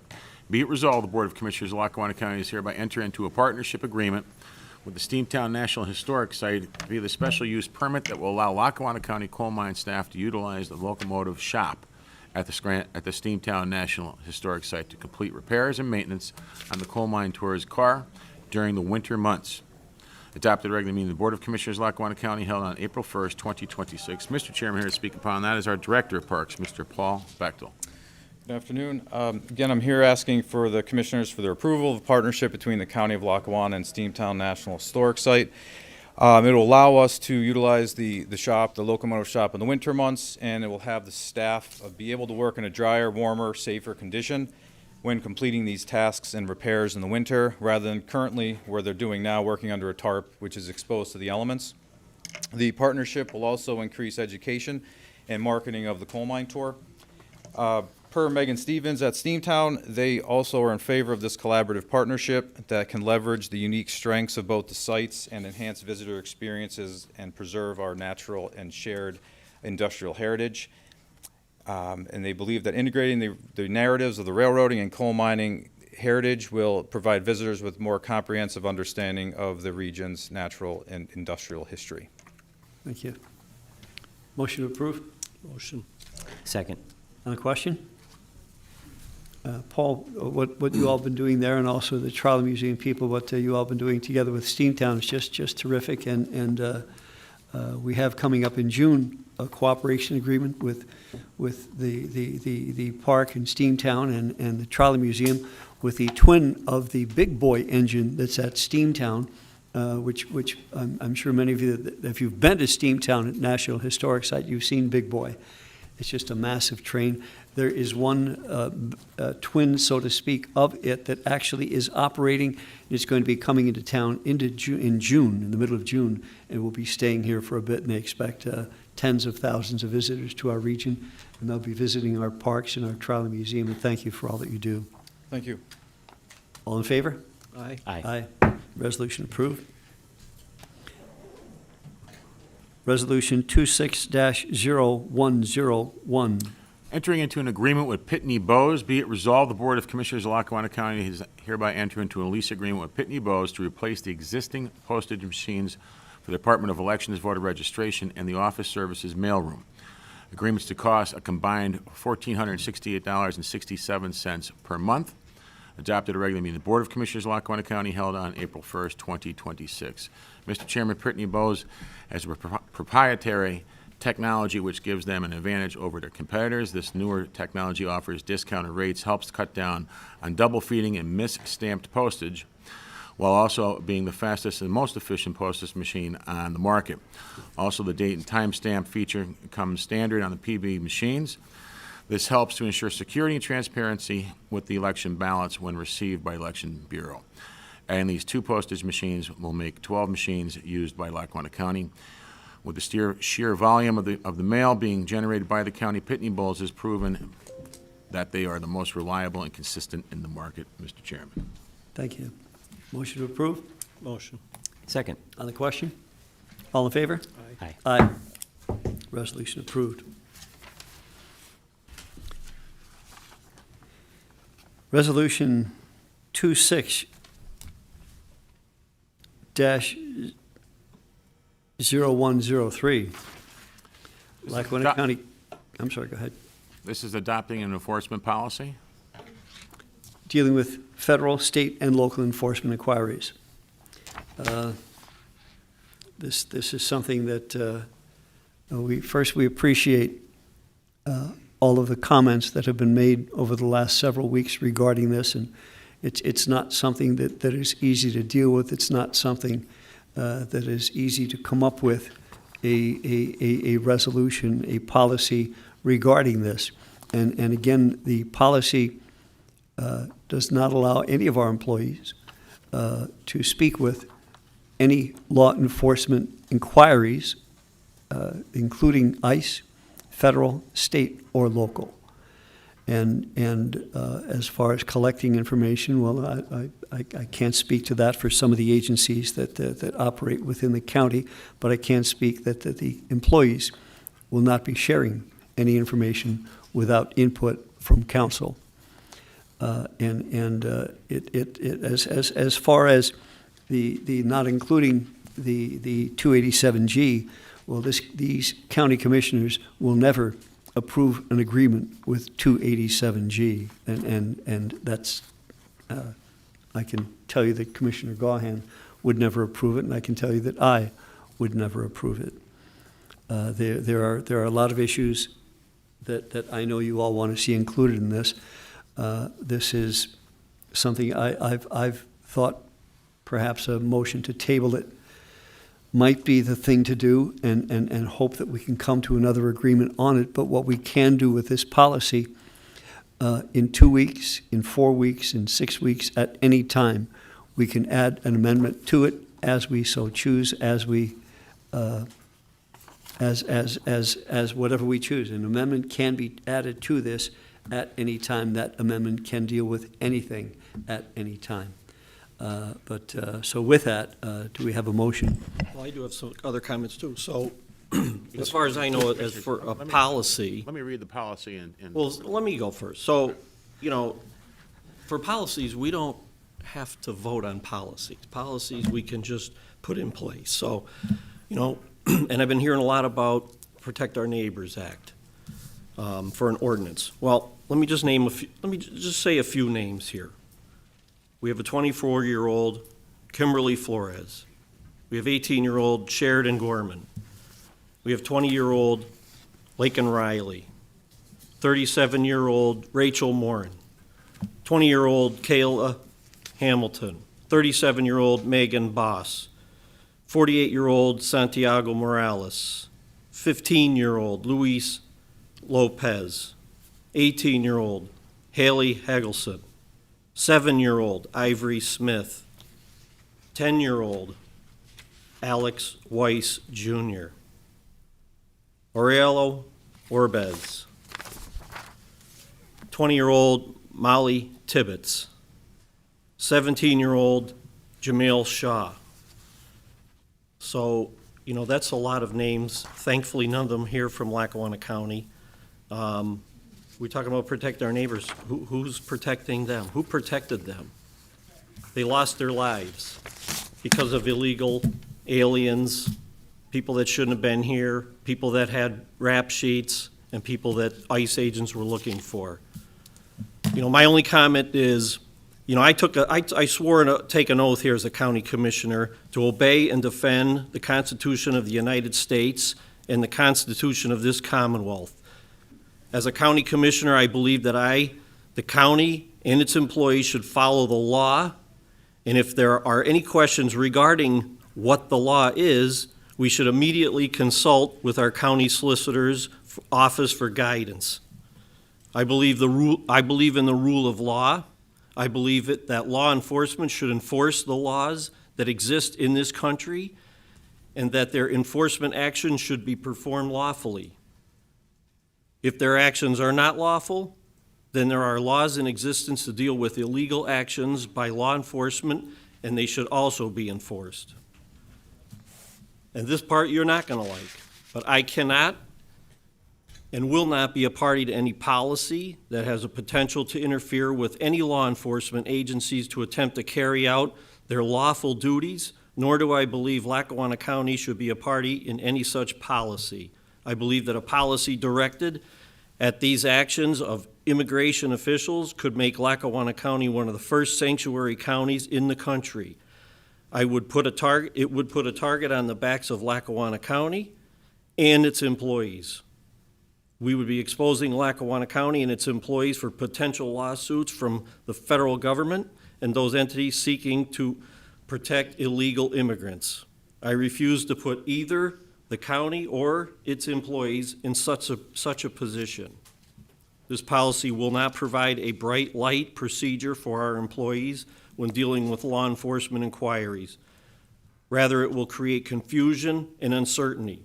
In short, it's not our employees' responsibility to decide how best to handle such an inquiry. A truly bright light policy is simple. When a federal or state local law enforcement official makes an inquiry to a county employee, the county employee should immediately contact our chief of staff and our solicitor, period. That's the policy we need. I would never agree to a policy that would even appear to limit law enforcement from legally doing their job, or that would prevent Lackawanna County or its employees from complying with the legitimate actions of federal, state, and local authorities. Therefore, I will not support an ordinance or a policy that I believe attempts to do so. That's what I have to say. You can read the policy, but again, I don't think we need to vote on policies. Want me to read it? Ready? Okay. You gonna jump in? I wait till on the question. This is adopting an enforcement policy. Be it resolved, the Board of Commissioners of Lackawanna County is hereby adopt the Lackawanna County government policy for interaction with federal, state, local, and enforcement officials. Adopted regular meeting of the Board of Commissioners of Lackawanna County held on April 1st, 2026. Mr. Chairman. So I'll make a motion to introduce this. If there's a second. Second. On the question? On the question? On the question, there's a lot to unpack here, so let me see how I can do this. The first thing is, I respectfully disagree with Commissioner Chermak's stance on this issue. All you have to do is look at the statistics in terms of crime in the United States. And I know that some people don't like to look at the facts and like to gloss over them, but the facts are that illegal immigrants, undocumented citizens commit the smallest amount of crime compared to everyone else. That's not me making that up. That's a fact. Look it up. Look at the statistics. What Commissioner Chermak just kind of went through, in my opinion, and obviously there's a disagreement here, is just a scare tactic. Just like what you always have. You're the king of scare tactics. I'm just trying to be respectful here and explain why I'm disagreeing with one point that you made, that's all. Anytime anyone commits a crime, no matter who it is, whether they're white, whether they're black, whether they're Hispanic, whether they're illegal, whether they're an alien, whether they're from outer space, it's wrong, obviously. And any normal human being would agree to that, okay? What I don't agree with is the idea that we have to deport, this idea of mass deportation.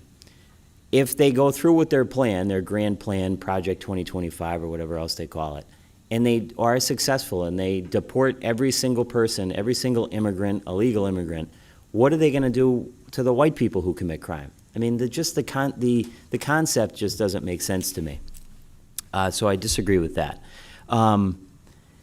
I introduced the Protect Our Neighbors Ordinance over a month ago for one simple reason, and that was to make sure that we protected both our residents and our employees when it comes to immigration enforcement. You know, not only did I introduce it because of what I was witnessing happen across the country, But I think everyone has to remember that the other thing that spurred me to do it was one of our own department directors in Lackawanna County was approached by an ICE agent informally, kind of through the back door. Hey, get me information on this person.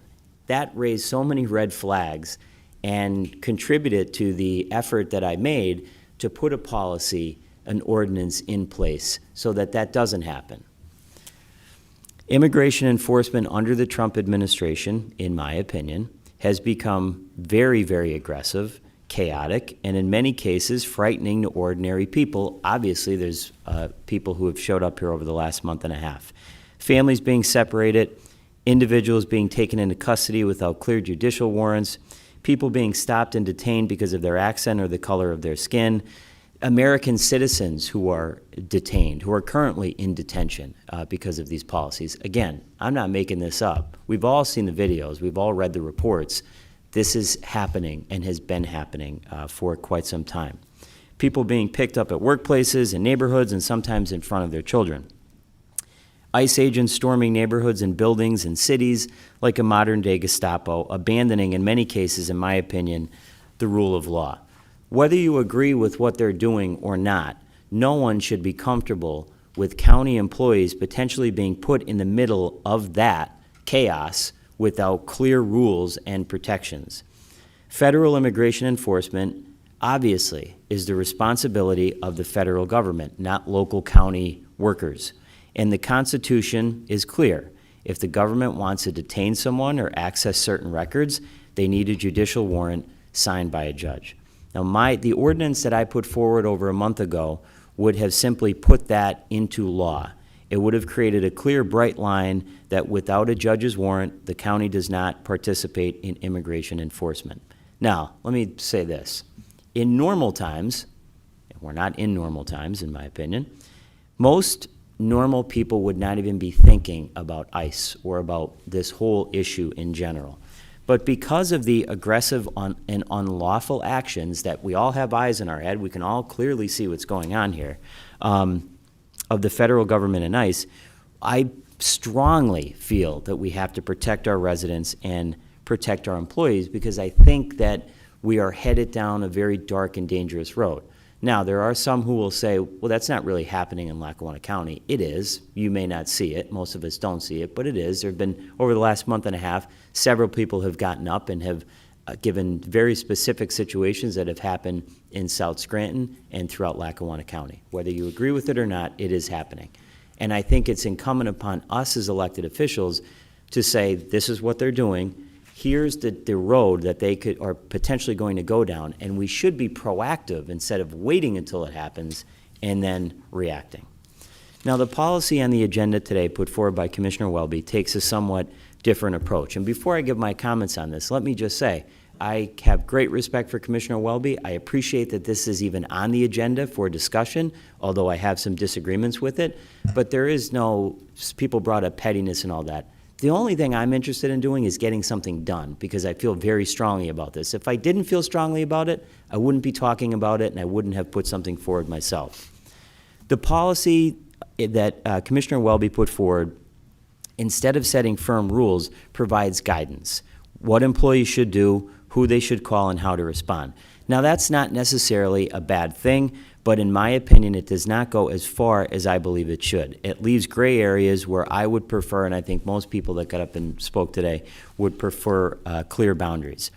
I also think it's important to note that an earlier version of the policy that's on the agenda today included stronger protections and stronger language, and almost all of that, for reasons that I'm still not clear on, was removed. So in my opinion, this is not as strong as it could have been. So based on that, and the fact that I don't want to vote against this because I'm happy that something's on the agenda and we're discussing it, I do think that we can take this and we can make it stronger. We can work with the Pennsylvania Immigration Coalition, and Commissioner Welby asked in an email for their input, which I did appreciate because they are the experts on this issue and are on the front lines of it. I would just ask and make a motion to table this at this point, take the framework, and then add on to it, make it stronger, and give people time to look at it, and then introduce it from there. So I'll make a motion that we table this at this point and make some changes to it.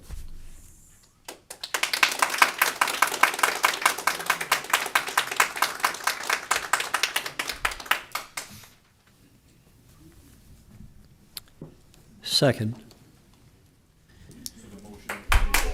Oh, excuse me, I'm sorry. I'm sorry. Please, do we have a motion on, the floor?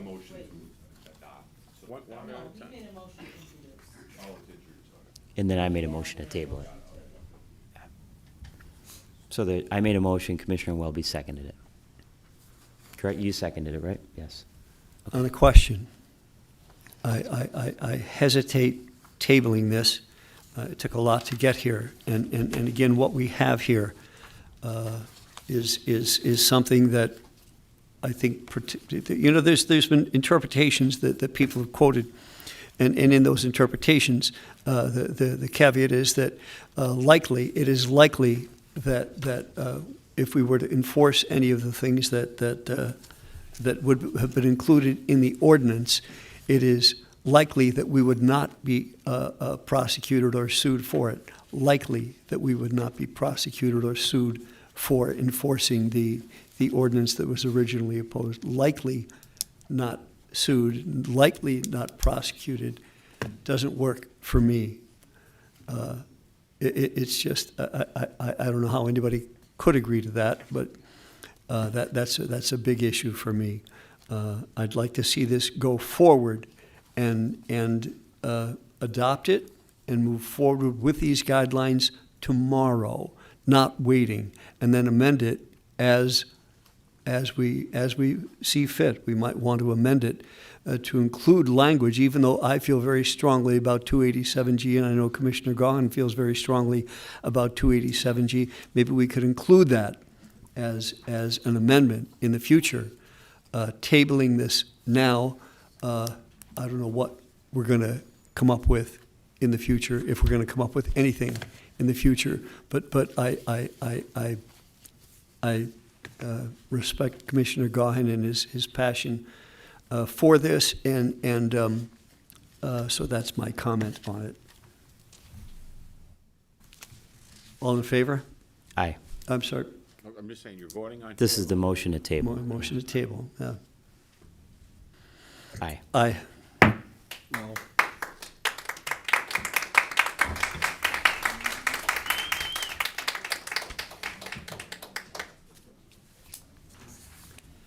Resolution 26-0092. These are appointments to the Workforce Development Board. Be it resolved, the Board of Commissioners of Lackawanna County is hereby reappoint the following individual to the Workforce Development Board with a term to commence on April 1st, 2026 and continue through March 31st, 2029. Mr. Drew Simpson, Regional Manager for Pennsylvania Eastern and Atlantic States Regional Council of Carpenters, as the sitting representative of labor and apprenticeship affiliation. Be it further resolved that the Board of Commissioners does hereby appoint the following individual to the Workforce Development Board representing economic development with a term to commence April 1st, 2026 and continuing through March 31st, 2029.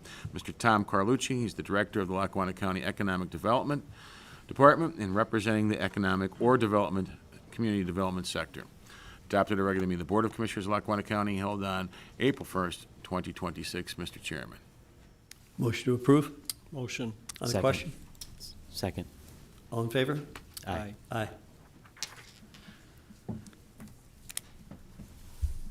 Resolution 26-0094. These are appointments to the Lackawanna Susquehanna BHID-EI Advisory Board. Be it resolved, the Board of Commissioners of Lackawanna County to hereby reappoint the following individuals to the Lackawanna Susquehanna BHID-EI Advisory Board.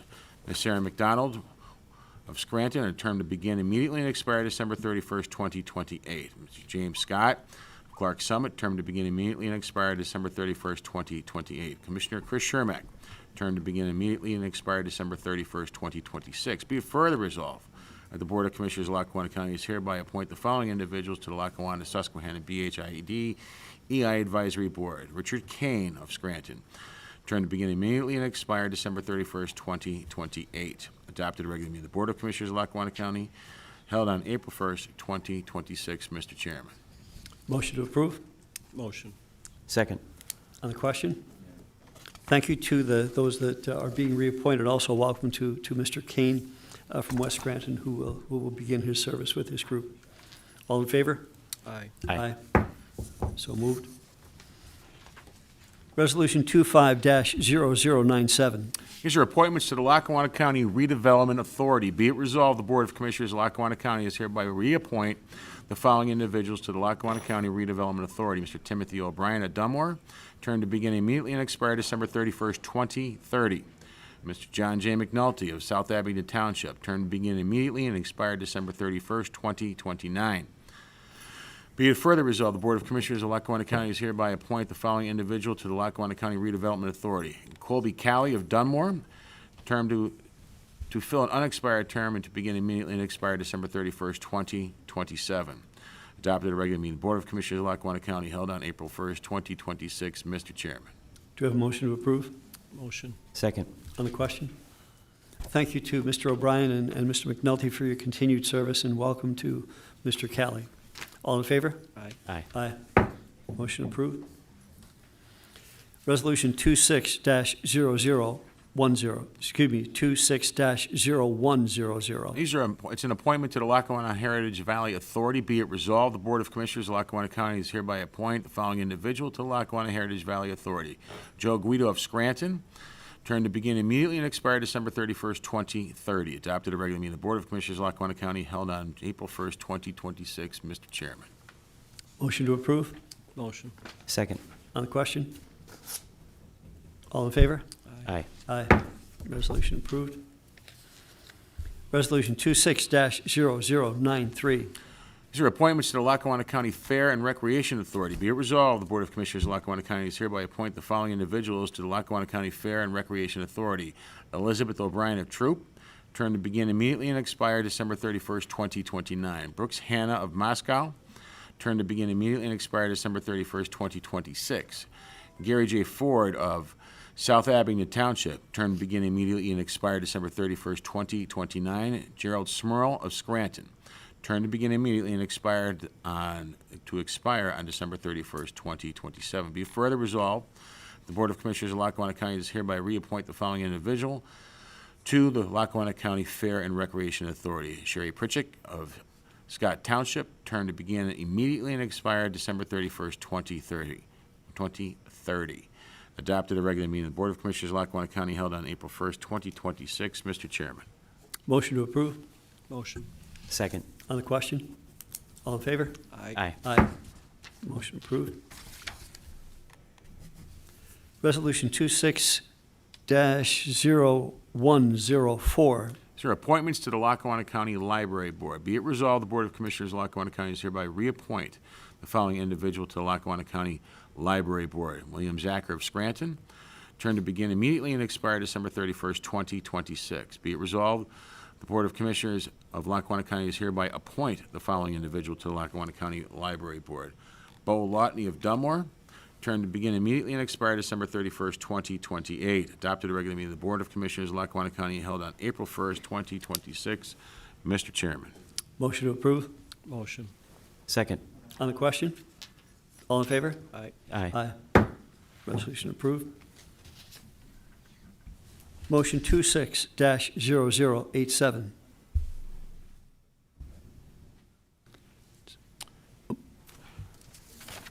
It's a motion, I'm sorry. It's a motion to award the Ash Gap Bridge Replacement Project to Michigan Incorporated, 453 Ziegler Street, DuPont, Pennsylvania.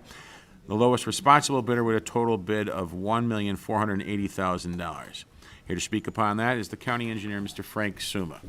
Good morning, everyone. This project is for the Ash Gap Road Bridge replacement in Springbrook Township. This bridge originally needed to be closed approximately 5 years ago due to structural concerns, and a temporary short-term bridge was installed to keep the roadway open. The project would provide a permanent full bridge replacement. The new bridge will be a 40-foot span concrete adjacent box beam bridge on concrete abutments. and it will be constructed at the same location as the existing bridge, while a temporary road crossing will be installed adjacent to that location to keep the roadway open during construction. The entire construction duration is anticipated to take 9 months to complete. A public bid for the construction contract was conducted, and 4 bids were received, with low bidder being Minneke Construction at a price of $1,480,000. Minneke has a good prior work history with the county and provided all required bid securities. Therefore, we recommend the contract be awarded to Minneke. A motion to approve? Motion. Second. On the question? All in favor? Aye. Aye. Thanks. Aye. Motion approved. Motion 26-0091. This is a motion to award the shingle roof replacement at the Lackawanna County Coal Mine Hoist House to H&P Construction of Coltmont, Pennsylvania, the lowest, most responsible bidder, with a bid of $39,160. Here to speak upon that is our Parks Director, Mr. Paul Bechtel. Hello again. Yes, I'm looking for permission and approval for the shingle roof. We had 4 bidders: Beaver Home Improvements, Dunmore Roofing, H&P Construction, and Minneke. The lowest base bid was $39,160 by H&P Construction. And we are doing just the hoist house, which has a lot of disrepair on the roof, and that's a priority. I know this is just one part of the ongoing initiatives that we have set forward to improve the facilities at the coal mine tour. This is going to be paid for by, we have a $125,000 grant from LSA Monroe. So that'll be, some of the money will be spent on the roof. The rest of it, we are going to look at reopening the tipple down the bottom right, doing some improvements to the landscaping and the grounds, and hopefully improving some of the mannequins and other displays within the coal mine tour itself. And the coal mine opens tomorrow. Thank you. Motion to approve. Motion. Second. Another question? All in favor, so saying aye? Aye. Aye. Thank you. Motion approved. Last and certainly not least, motion 26-0099. This is a motion to award the refurbishing and painting of Lackawanna County's Electric City Trolley Car 206 to Tunis Auto Body of Old Forge at a cost of $20,000. Here to speak upon that is our Director of the Trolley, Mr. Chris Calavy. Good afternoon, Commissioners. Thank you for considering this, the refurbished car 206. It's one of 18 cars that was put into service back in 1930, 1931. There are only 10 remaining in the country. We're fortunate to have one. By refurbishing it and painting it, it'll smooth out the rust spots when people go over to the public and they touch it and they walk around it for pictures and that. So it'll be a safety feature. It'll be in addition to when you're approaching the Trolley Museum, it'll be more welcoming because it's outside. I've been there 17 years. When I first started, it was pristine. Over the years, it just got weathered. So that's why we're asking that we can paint it, refurbish it, and also to protect the inside of it because it's leaking. So thank you for your consideration. Thank you. Motion to approve? Motion. Second. On the question? All in favor? Aye. Aye. Thank you. Motion approved. We have an opportunity for the public to address the board.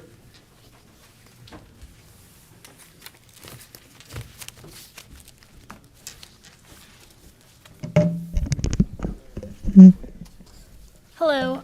I don't know, could you hear me okay? I don't like talking into a mic, so. I'm Kristen Armstrong, so some of you know me, some of you don't. I'm the 4-H educator for Lackawanna County. We've been doing a lot of great things this past year and past month, and we have a lot of great things coming up. So I just thought I'd come and kind of share what we've been doing in the community.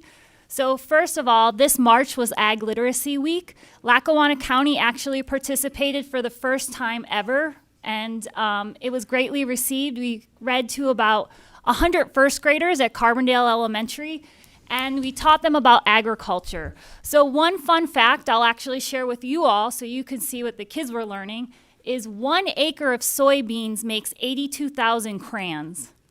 So the kids were totally amazed by that. They told me they can use all those crayons, no problem. They didn't have any question about it. So that's just kind of some of the stuff we do at Ag Literacy, just going out, making sure kids understand what agriculture is and how it's affecting them in their real life.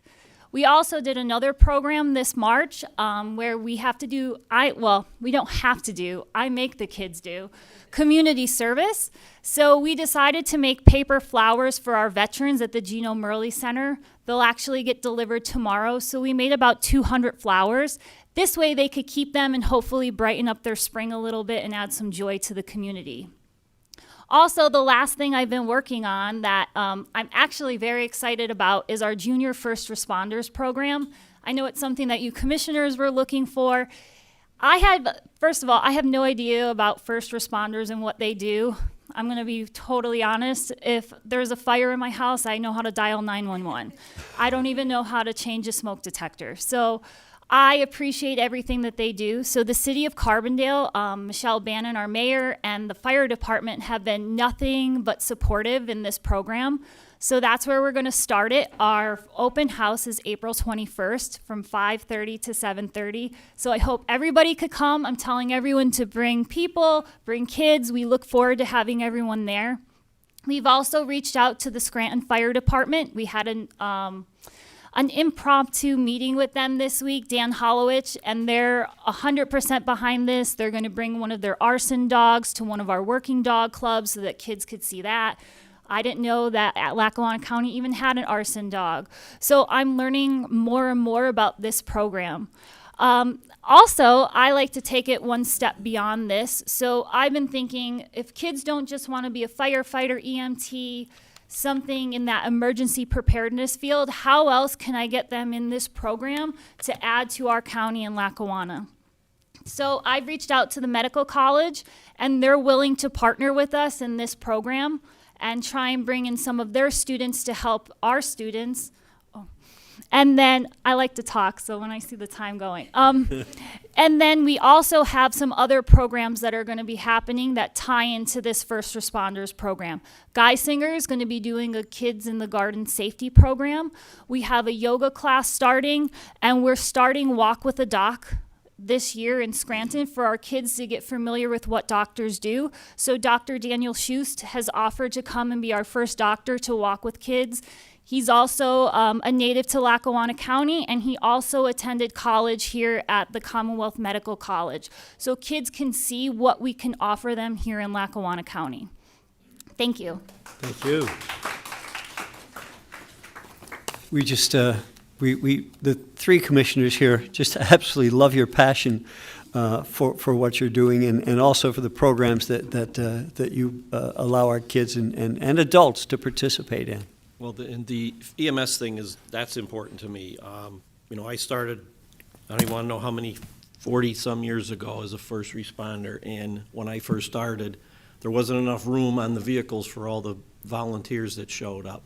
Now we're lucky if we can even get a crew to get the trucks out and the vehicles out. So, I hope that sparks a lot of interest, and I hope the kids, take to it, because it's so important and we need them. So that's awesome, and I'll be there. Joan Hodawan at Scranton. Well, reassessment's a done deal. Property taxes have been mailed out. I'd like to know, have we identified all those criminals who managed to keep their properties off the tax rolls so that we can put them on a wall of shame downstairs in the lobby? No answer, okay.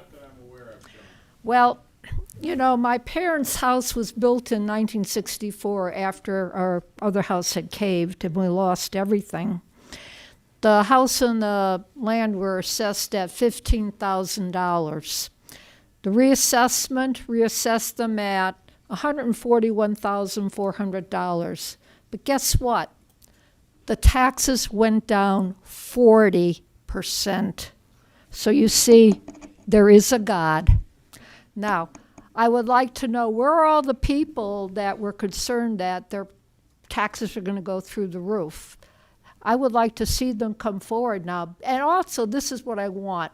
Tyler Technologies and the assessment office downstairs should be able to tell us what percentage of property owners had their taxes go up, go down, or stay relatively the same. That's what they put out in all their briefings. So I think the taxpayers are due a whole lot of feedback on reassessment, and don't think I'm not going to mention it again. Also, so this is Early Childhood Awareness Month. Well, one of the most important things for children is learning to read. And I was so pleased when in November of 2022, county commissioners created a literacy committee. And I pulled the enacting legislation. Duties: to conduct regular public meetings to gain input and information relevant to the promotion of education and literacy.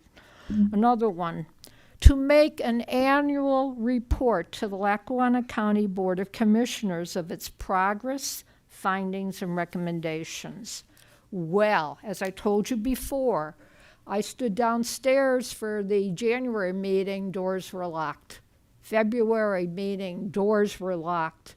March meeting, doors were locked, but they courteously put up a sign, meeting canceled. Don't know why. Also, I did a right to know. I wanted copies of all those annual reports for 2023, 24, and 25. This is the response I got back. Your requests are denied. Please see Section 705 of the Pennsylvania Right to Know law, which states, quote, an agency shall not be required to create a record which does not currently exist. Well, see, in 2023, you didn't have to create the annual report because the record didn't currently exist. So I suspect there is no 2023 annual report, or probably for 2024, 2025. You go on the county's website for their page, and the last minutes that they ever posted were for February of 2025. What is going on with this literacy committee? Now, I know you just appointed a lot of people to the various boards, and the vast majority of people serving on these boards are doing a very good job. But I am just kind of shut out, and I will tell you, literacy made me, and I got to be literate through the Scranton Public Library, because I was poorer than dirt as a child. And if it weren't for the library and its services, I would not have been academically successful. I have 5 degrees, thank you very much, or professionally successful, then I'm able to support myself and I was able to support my family. So I'm going to continue pursuing this literacy committee to the day I die and advocating for public libraries. And I'm not going to let this literacy committee off the hook. They should be ashamed of themselves. Thank you. Thank you, Joan. And 2 things. We will see if we can get a list of assessed properties that did not previously exist on the tax rolls. We'll see if we can get that for you, as well as the other information you asked for. And Chief Jeffers, I believe the Literacy Committee has a meeting coming up. Can we find out what? We don't know the next date. Okay, we'll find out. Can I add something real quick please. on the Literacy Committee? So, the Literacy Committee is headed up by a woman named Sandy Lamanna, who I talk to now more than I talk to my own wife, because and I'm being serious, it's a group of people who are former educators, reading specialists, and they really are doing a good job. Maybe it's not being publicly promoted as much as it should be, but I know that they were going to come to a commissioners meeting and go through all of the things that they've done, because they actually have done a lot since they have been commissioned by the last administration. And I know they're doing a good job because I talk to them a lot. In terms of who dropped the ball on the meetings and that, I don't know. We'll figure that out. But I can assure you, Joan, that they have done a lot of work, and it's a bunch of people who are committed to literacy. And so we'll get you an update on that. But I think that they'll be coming to a meeting to talk about what they've done. Thank you. Okay. Good afternoon. My name is Madonna Munley, and I am a resident of Archibald. I have previously requested that you find a way to help the citizens of Archibald in our struggle to maintain the health, safety, and welfare of our borough. we are facing the development of 6 data center campuses with a total of 51 individual data center buildings, over 1,000 diesel-fueled generators, storage tanks for that diesel fuel, utility substations, switch yards, and more recently, plans for a power plant and 8 additional miles of high-voltage power lines. At this point, you have to be aware that we in Archibald and the residents of other communities in the county are fighting for our families, our friends, and our neighbors. It's your decision to voice your support or remain non-committal. Commissioner Gaughan, we know from your words and more importantly your actions that you continue to have our backs. But today I'm here to request that the county find a way to protect the 2 county investments, Aylesworth Park and the site of the County Housing Authority in German. According to the county website, Aylesworth Park has, quote, a picturesque location that makes it a perfect spot for lake swimming, fishing, picnicking, or a stroll around the new lake trail. The park features a multi-purpose field, softball field, bocce court, and horseshoe court. In addition, residents can enjoy a 4-acre lake stocked twice a year by the Pennsylvania Fish and Boat Commission and a beach, a pavilion complex that can be reserved for groups of up to 150 people, a lake trail, numerous hiking trails, and picnic tables and grills. However, if Project Green Mountain is approved, visitors will also be able to enjoy being less than 1 mile from 7 2-story data center buildings with 196 diesel-fueled generators routinely tested and releasing emissions that are harmful to the public's health and which are exempt from the borough's sound limits during that testing. The sounds of nature will be enhanced with the sound of 280 roof-mounted cooling systems mimicking the sound of motorcycles. And for several years, the soothing sound of nearby construction as visitors to the park hike and enjoy a relaxing picnic. The second affected county investment is the German site of the County Housing Authority with 52 housing units. The county website describes this as sitting in picturesque local hills 12 miles north of Scranton. It is a strong family-oriented community with access to activities and events. This site accommodates both elderly and families. It has a daycare center within the site. This development is approximately 2 blocks from public transportation and is located in a neighborhood not too far from any retail stores, pharmacies, or schools.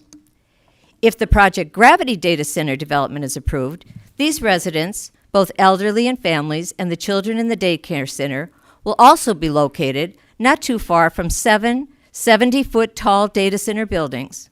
They will breathe the toxic emissions from 196 diesel-powered generators that carry the hazardous particles, and they will experience the low-level sound frequencies that can cause additional health conditions such as stress, cognitive, and cardiovascular issues.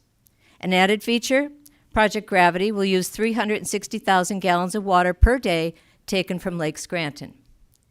These 2 data center campuses, Project Green Mountain and Project Gravity, will cause these and other negative effects on properties directly under the responsibility of the county. Hopefully, these connections to the county will be enough for you to take some action, if not to protect your constituents, then to protect your investments. And one other thing I would like to mention today. I would like to commend Commissioners Gaughan and Welby for the respect they show the people who express their concerns here by looking at those people as they speak. Thank you. Thank you.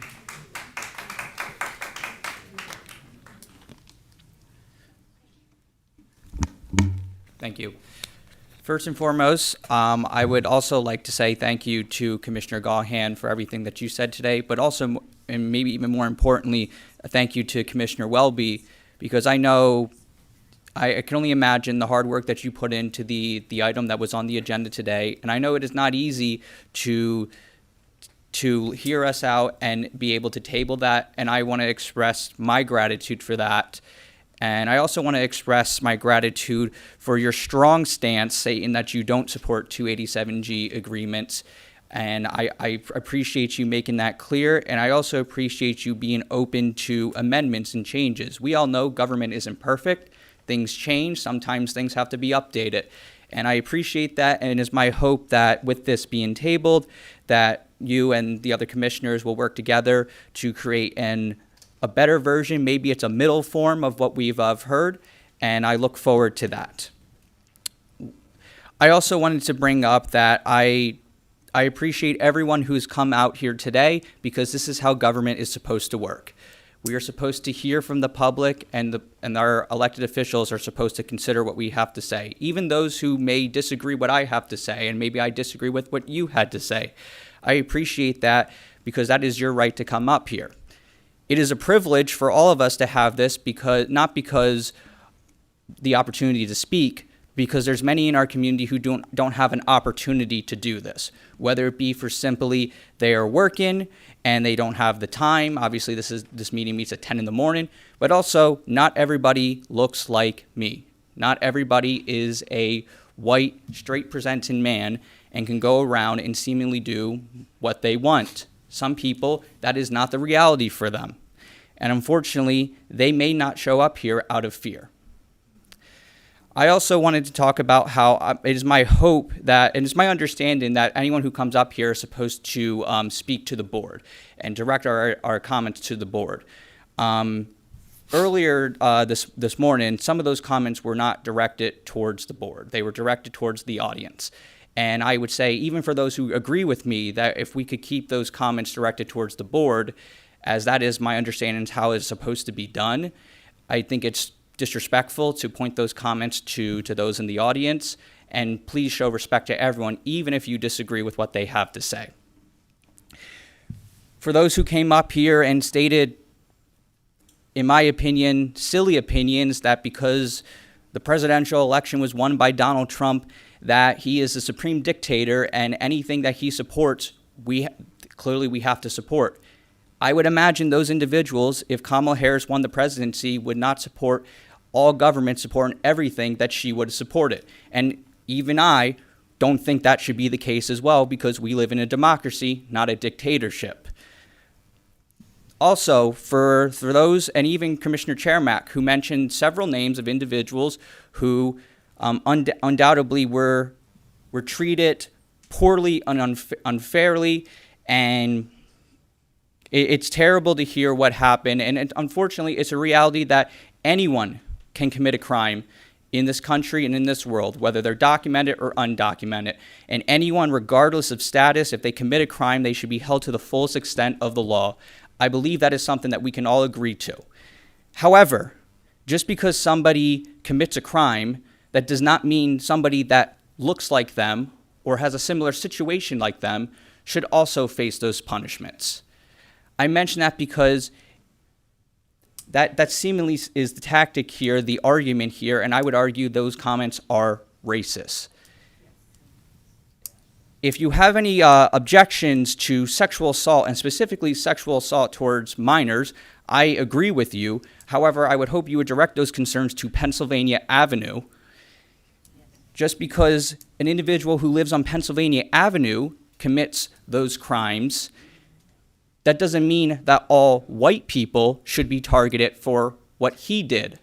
And that should not be the case for anyone else, regardless of their race. So it is my hope that people keep that in mind and have an open mind, that this is not about giving people special permissions. This is making sure everybody follows the law. So I appreciate you hearing me out and listening to me, and it is my hope in the future we will have another policy on the agenda and we can get fast. Thank you very much for all the work you guys do. Thank you. Yes. I know you spoke earlier, but could you please put your name My apologies. to the record for the minutes? Absolutely. My name is Sean Riley, and I live in Thornhurst.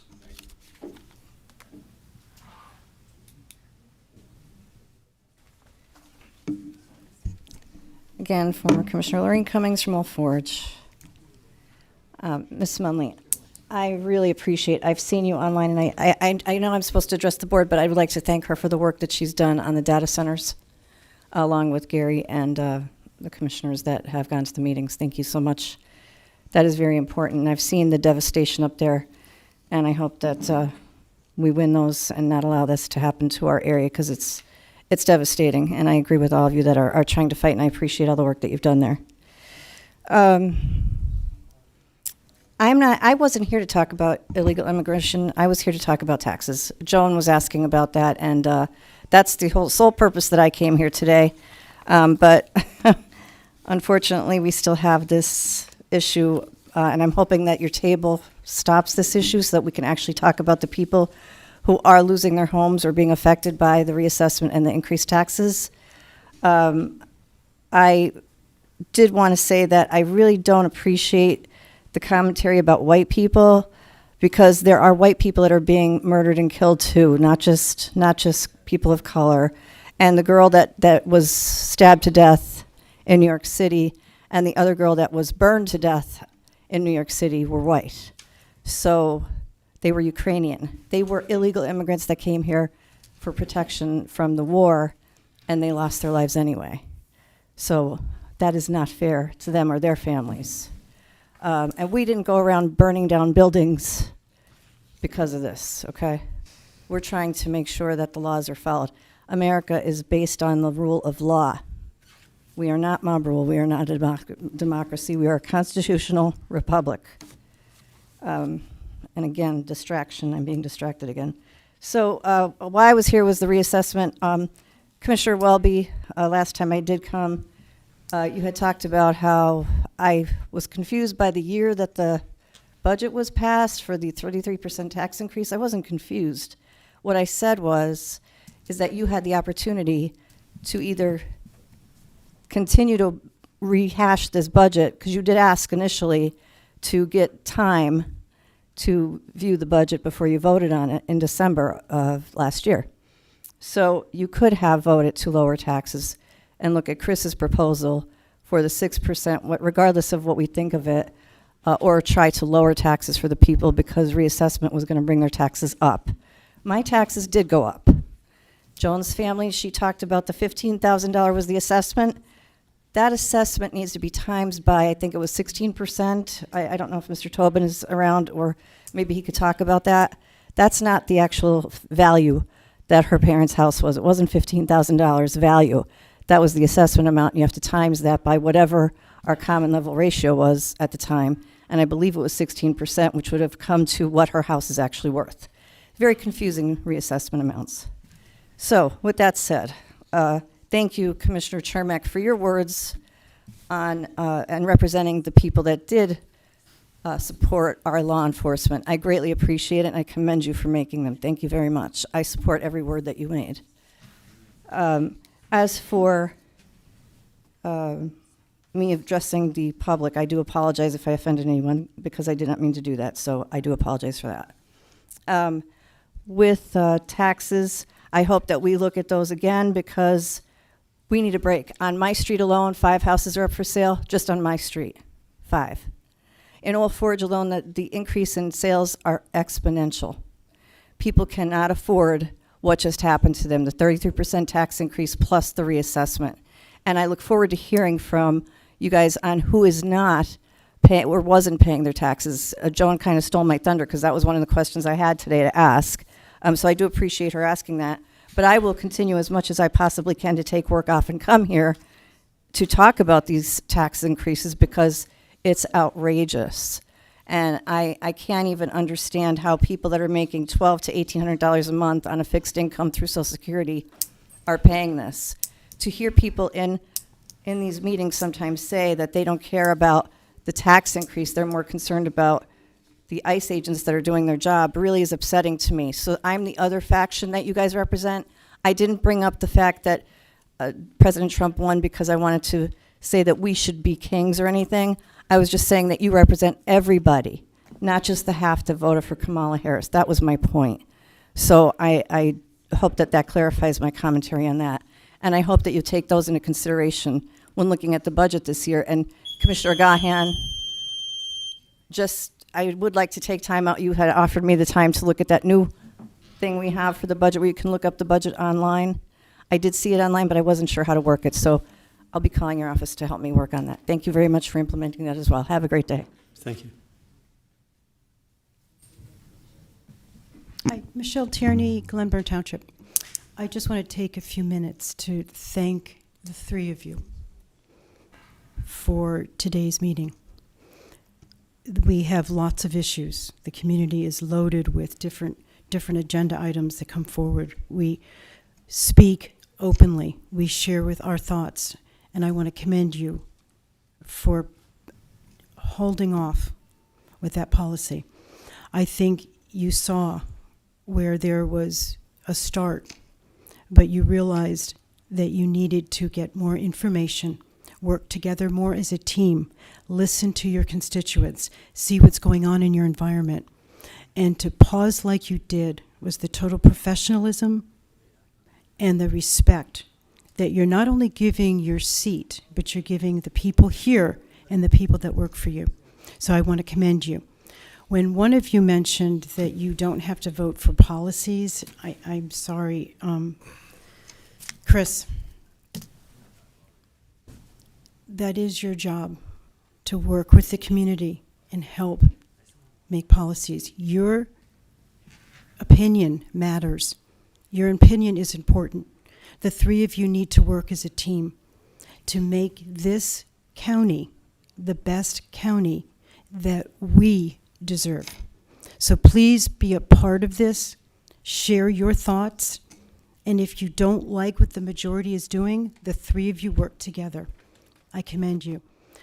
I also want to commend this woman here in speaking so eloquently about what is upon all of us in our counties with these centers.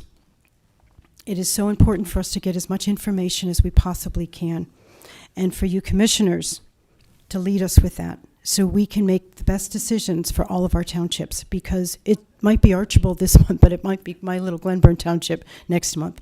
So it is important for you to lead us and give us the information we can to protect our land, but be stewards of also of our properties. So I thank you, and I want to commend you for holding that off today. Thank you.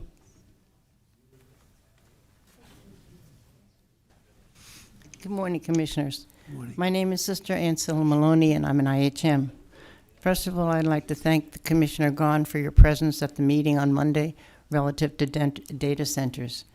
And I'd like to respectfully suggest that the Commissioners select a team to travel to the Loudoun community on the eastern part of Virginia that has suffered tremendously from the data centers that have been built in that area, to see firsthand what happens to a region when these massive data centers are built, and talk to the remaining citizens. And when I say remaining citizens, many of the citizens have had to sell their homes and moved out of the area because they couldn't stand the noise, they couldn't stand the pollution. And that would give you an opportunity to see firsthand and maybe even take a video so that folks that are struggling to support their communities, such as the folks in Archibald, the rest of the region would have an idea of what happens to their community if they could see firsthand. So I make that suggestion.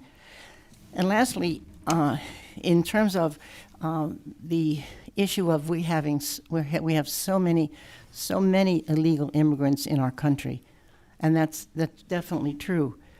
But it's also true that the businesses and the communities in our nation for generations have benefited from inexpensive, let's say cheap labor, that have supported the industries and our farming industry. But there's been little or no support from those communities, from many of the business communities and business organizations, to work for a legal path for their workers to enter the country legally, so we wouldn't have all these folks that are struggling to stay here if those who had employed them had supported legal paths for them to be here legally. Thank you very much. Thank you. Anyone else to address the board? Commissioner comments? Thank you. Just one item in regards to data centers. So I am planning on inviting the group from Loudoun County, Virginia, to come up to Lackawanna County at a public meeting so that they can express what has happened. That's one of the issues that came up at the meeting on Monday at the University of Scranton, where they issued or went over a report on data centers. But I do think it would be really good for us to hear from their experience, not just to go down there and look at what's happened, but to hear from the very, very large group of concerned citizens now who has realized that what has gone on down there has not been good for their community. Last Friday, the people of Archibald won a major victory. The council voted to reject the conditional use application for an 18-building data center campus known as Project Scott. More than 200 residents showed up for the meeting at 1 p.m. on a Friday. It showed something very simple, but something very powerful. When ordinary people organize, when they speak up, and when they refuse to be steamrolled, they can still be heard and they can still make things happen. They deserve an enormous amount of credit. This was a statement that communities, not just in Archibald, but throughout Lackawanna County, are not powerless, and that residents don't have to accept every massive industrial proposal simply because a developer with deep pockets shows up and says that it is inevitable. I've said this on numerous occasions, but it bears repeating that the scale of what is being proposed is absolutely outrageous. 6 data center campuses in Archibald alone, the most anywhere in the state of Pennsylvania. Last Friday was a big win, but it should also be a wake-up call for everyone in our area, because these fights are not over. And that is why I want to again ask our solicitor, Paul Walker, for answers to several questions that I have raised at the last 2 meetings. First, I would like to know whether Lackawanna County has the legal authority to enact an air quality or public health ordinance that is stricter than the minimum baseline protections being offered by the state and federal government, particularly as these large-scale data center proposals raise concerns about backup generators, emissions, and cumulative impacts on nearby residents and public spaces. What's happening in Archibald is one thing. If everything is allowed to go through, I've said this before, it just doesn't affect Archibald, it affects the entire county. And from what I heard at this meeting on Monday and the report that was issued on data centers, the concern about air quality is real, and it is happening all over the country, and it has grave impacts on people's health. The one statistic they used on asthma was frightening. And we already have issues here in the county. This would only make it worse. Second, I would like a clear legal analysis of whether the county has standing to participate in zoning or related proceedings involving these data center projects where county property or county-affiliated property is directly affected. As I asked for the last 2 meetings, I want an answer on Project Gravity, which abuts a county housing project in German, and Project Green Mountain, which is approximately a half a mile away from Aylesworth Park, which is a county park, as Ms. Munley pointed out. If the county does have standing, I want to know exactly what rights that gives us. Can we intervene formally? Can we submit objections, expert reports, or testimony? Can we appeal decisions? Can we participate in a way that ensures the county's interests are fully represented before irreversible decisions are made?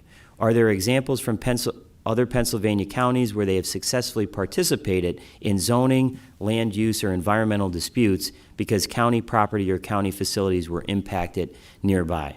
Because if the law gives this county a seat at the table, then we should not be sitting silently. We have an obligation to protect our residents, our parks, our public assets, and the character of our communities. And I think that county government as a whole has to decide whether we are going to merely observe these fights, which I've observed over the last several months, from a distance, or whether we will use every lawful tool we have to stand with the people. So Solicitor Walker, if you could please provide a legal opinion on the issues that I've raised the last 2 meetings and again today. And I just would say respectfully that time is of the essence.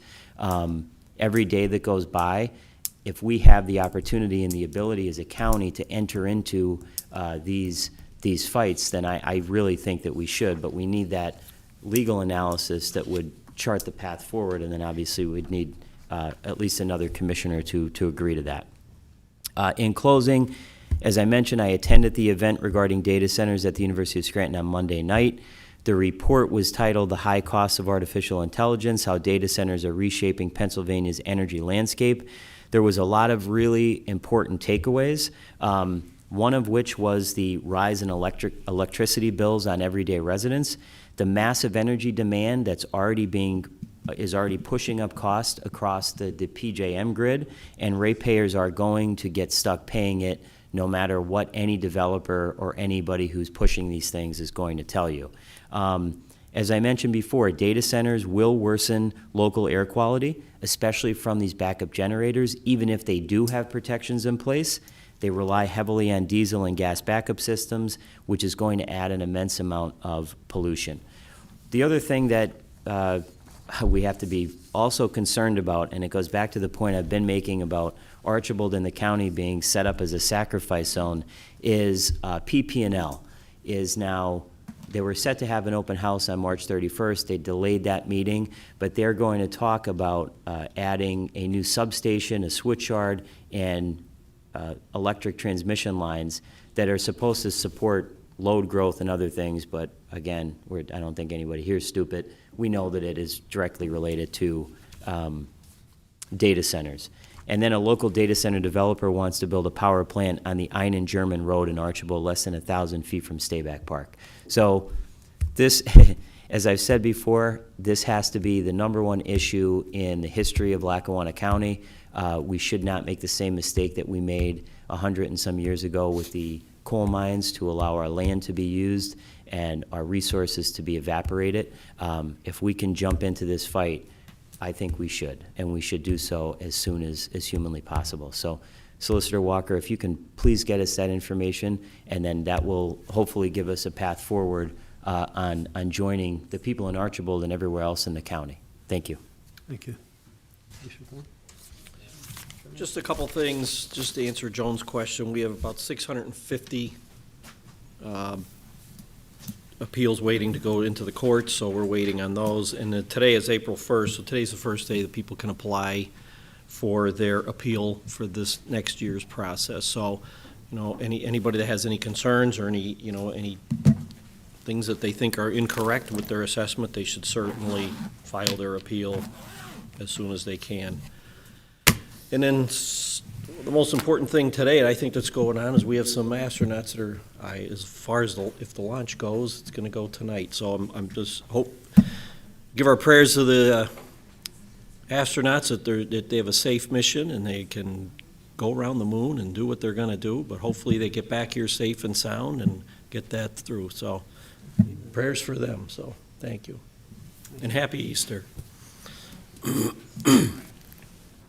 I think we certainly spent enough time going over all of our issues that we have here, and we do appreciate Commissioner Gaughan's presence at all of the hearings. It is kind of critical. I still don't understand, going back to when I first stepped up to run, how some of these developers could consciously put a data center in a neighborhood. Just totally escapes me, and I just don't get it. But Commissioner Gaughan has really stepped up to physically be there. The county commissioners don't have any say in a local community, but he has certainly been there to express his just disgust with some of the things that are going on with them. I still think if we're going to have data centers, I think that area along the Casey Highway, as you go up past Dunmore, is an ideal spot for them if we are going to have them. But I do not believe that they belong in any neighborhood or anywhere near a neighborhood. As far as with that, want to adjourn? Motion to adjourn. Motion. Adjourn.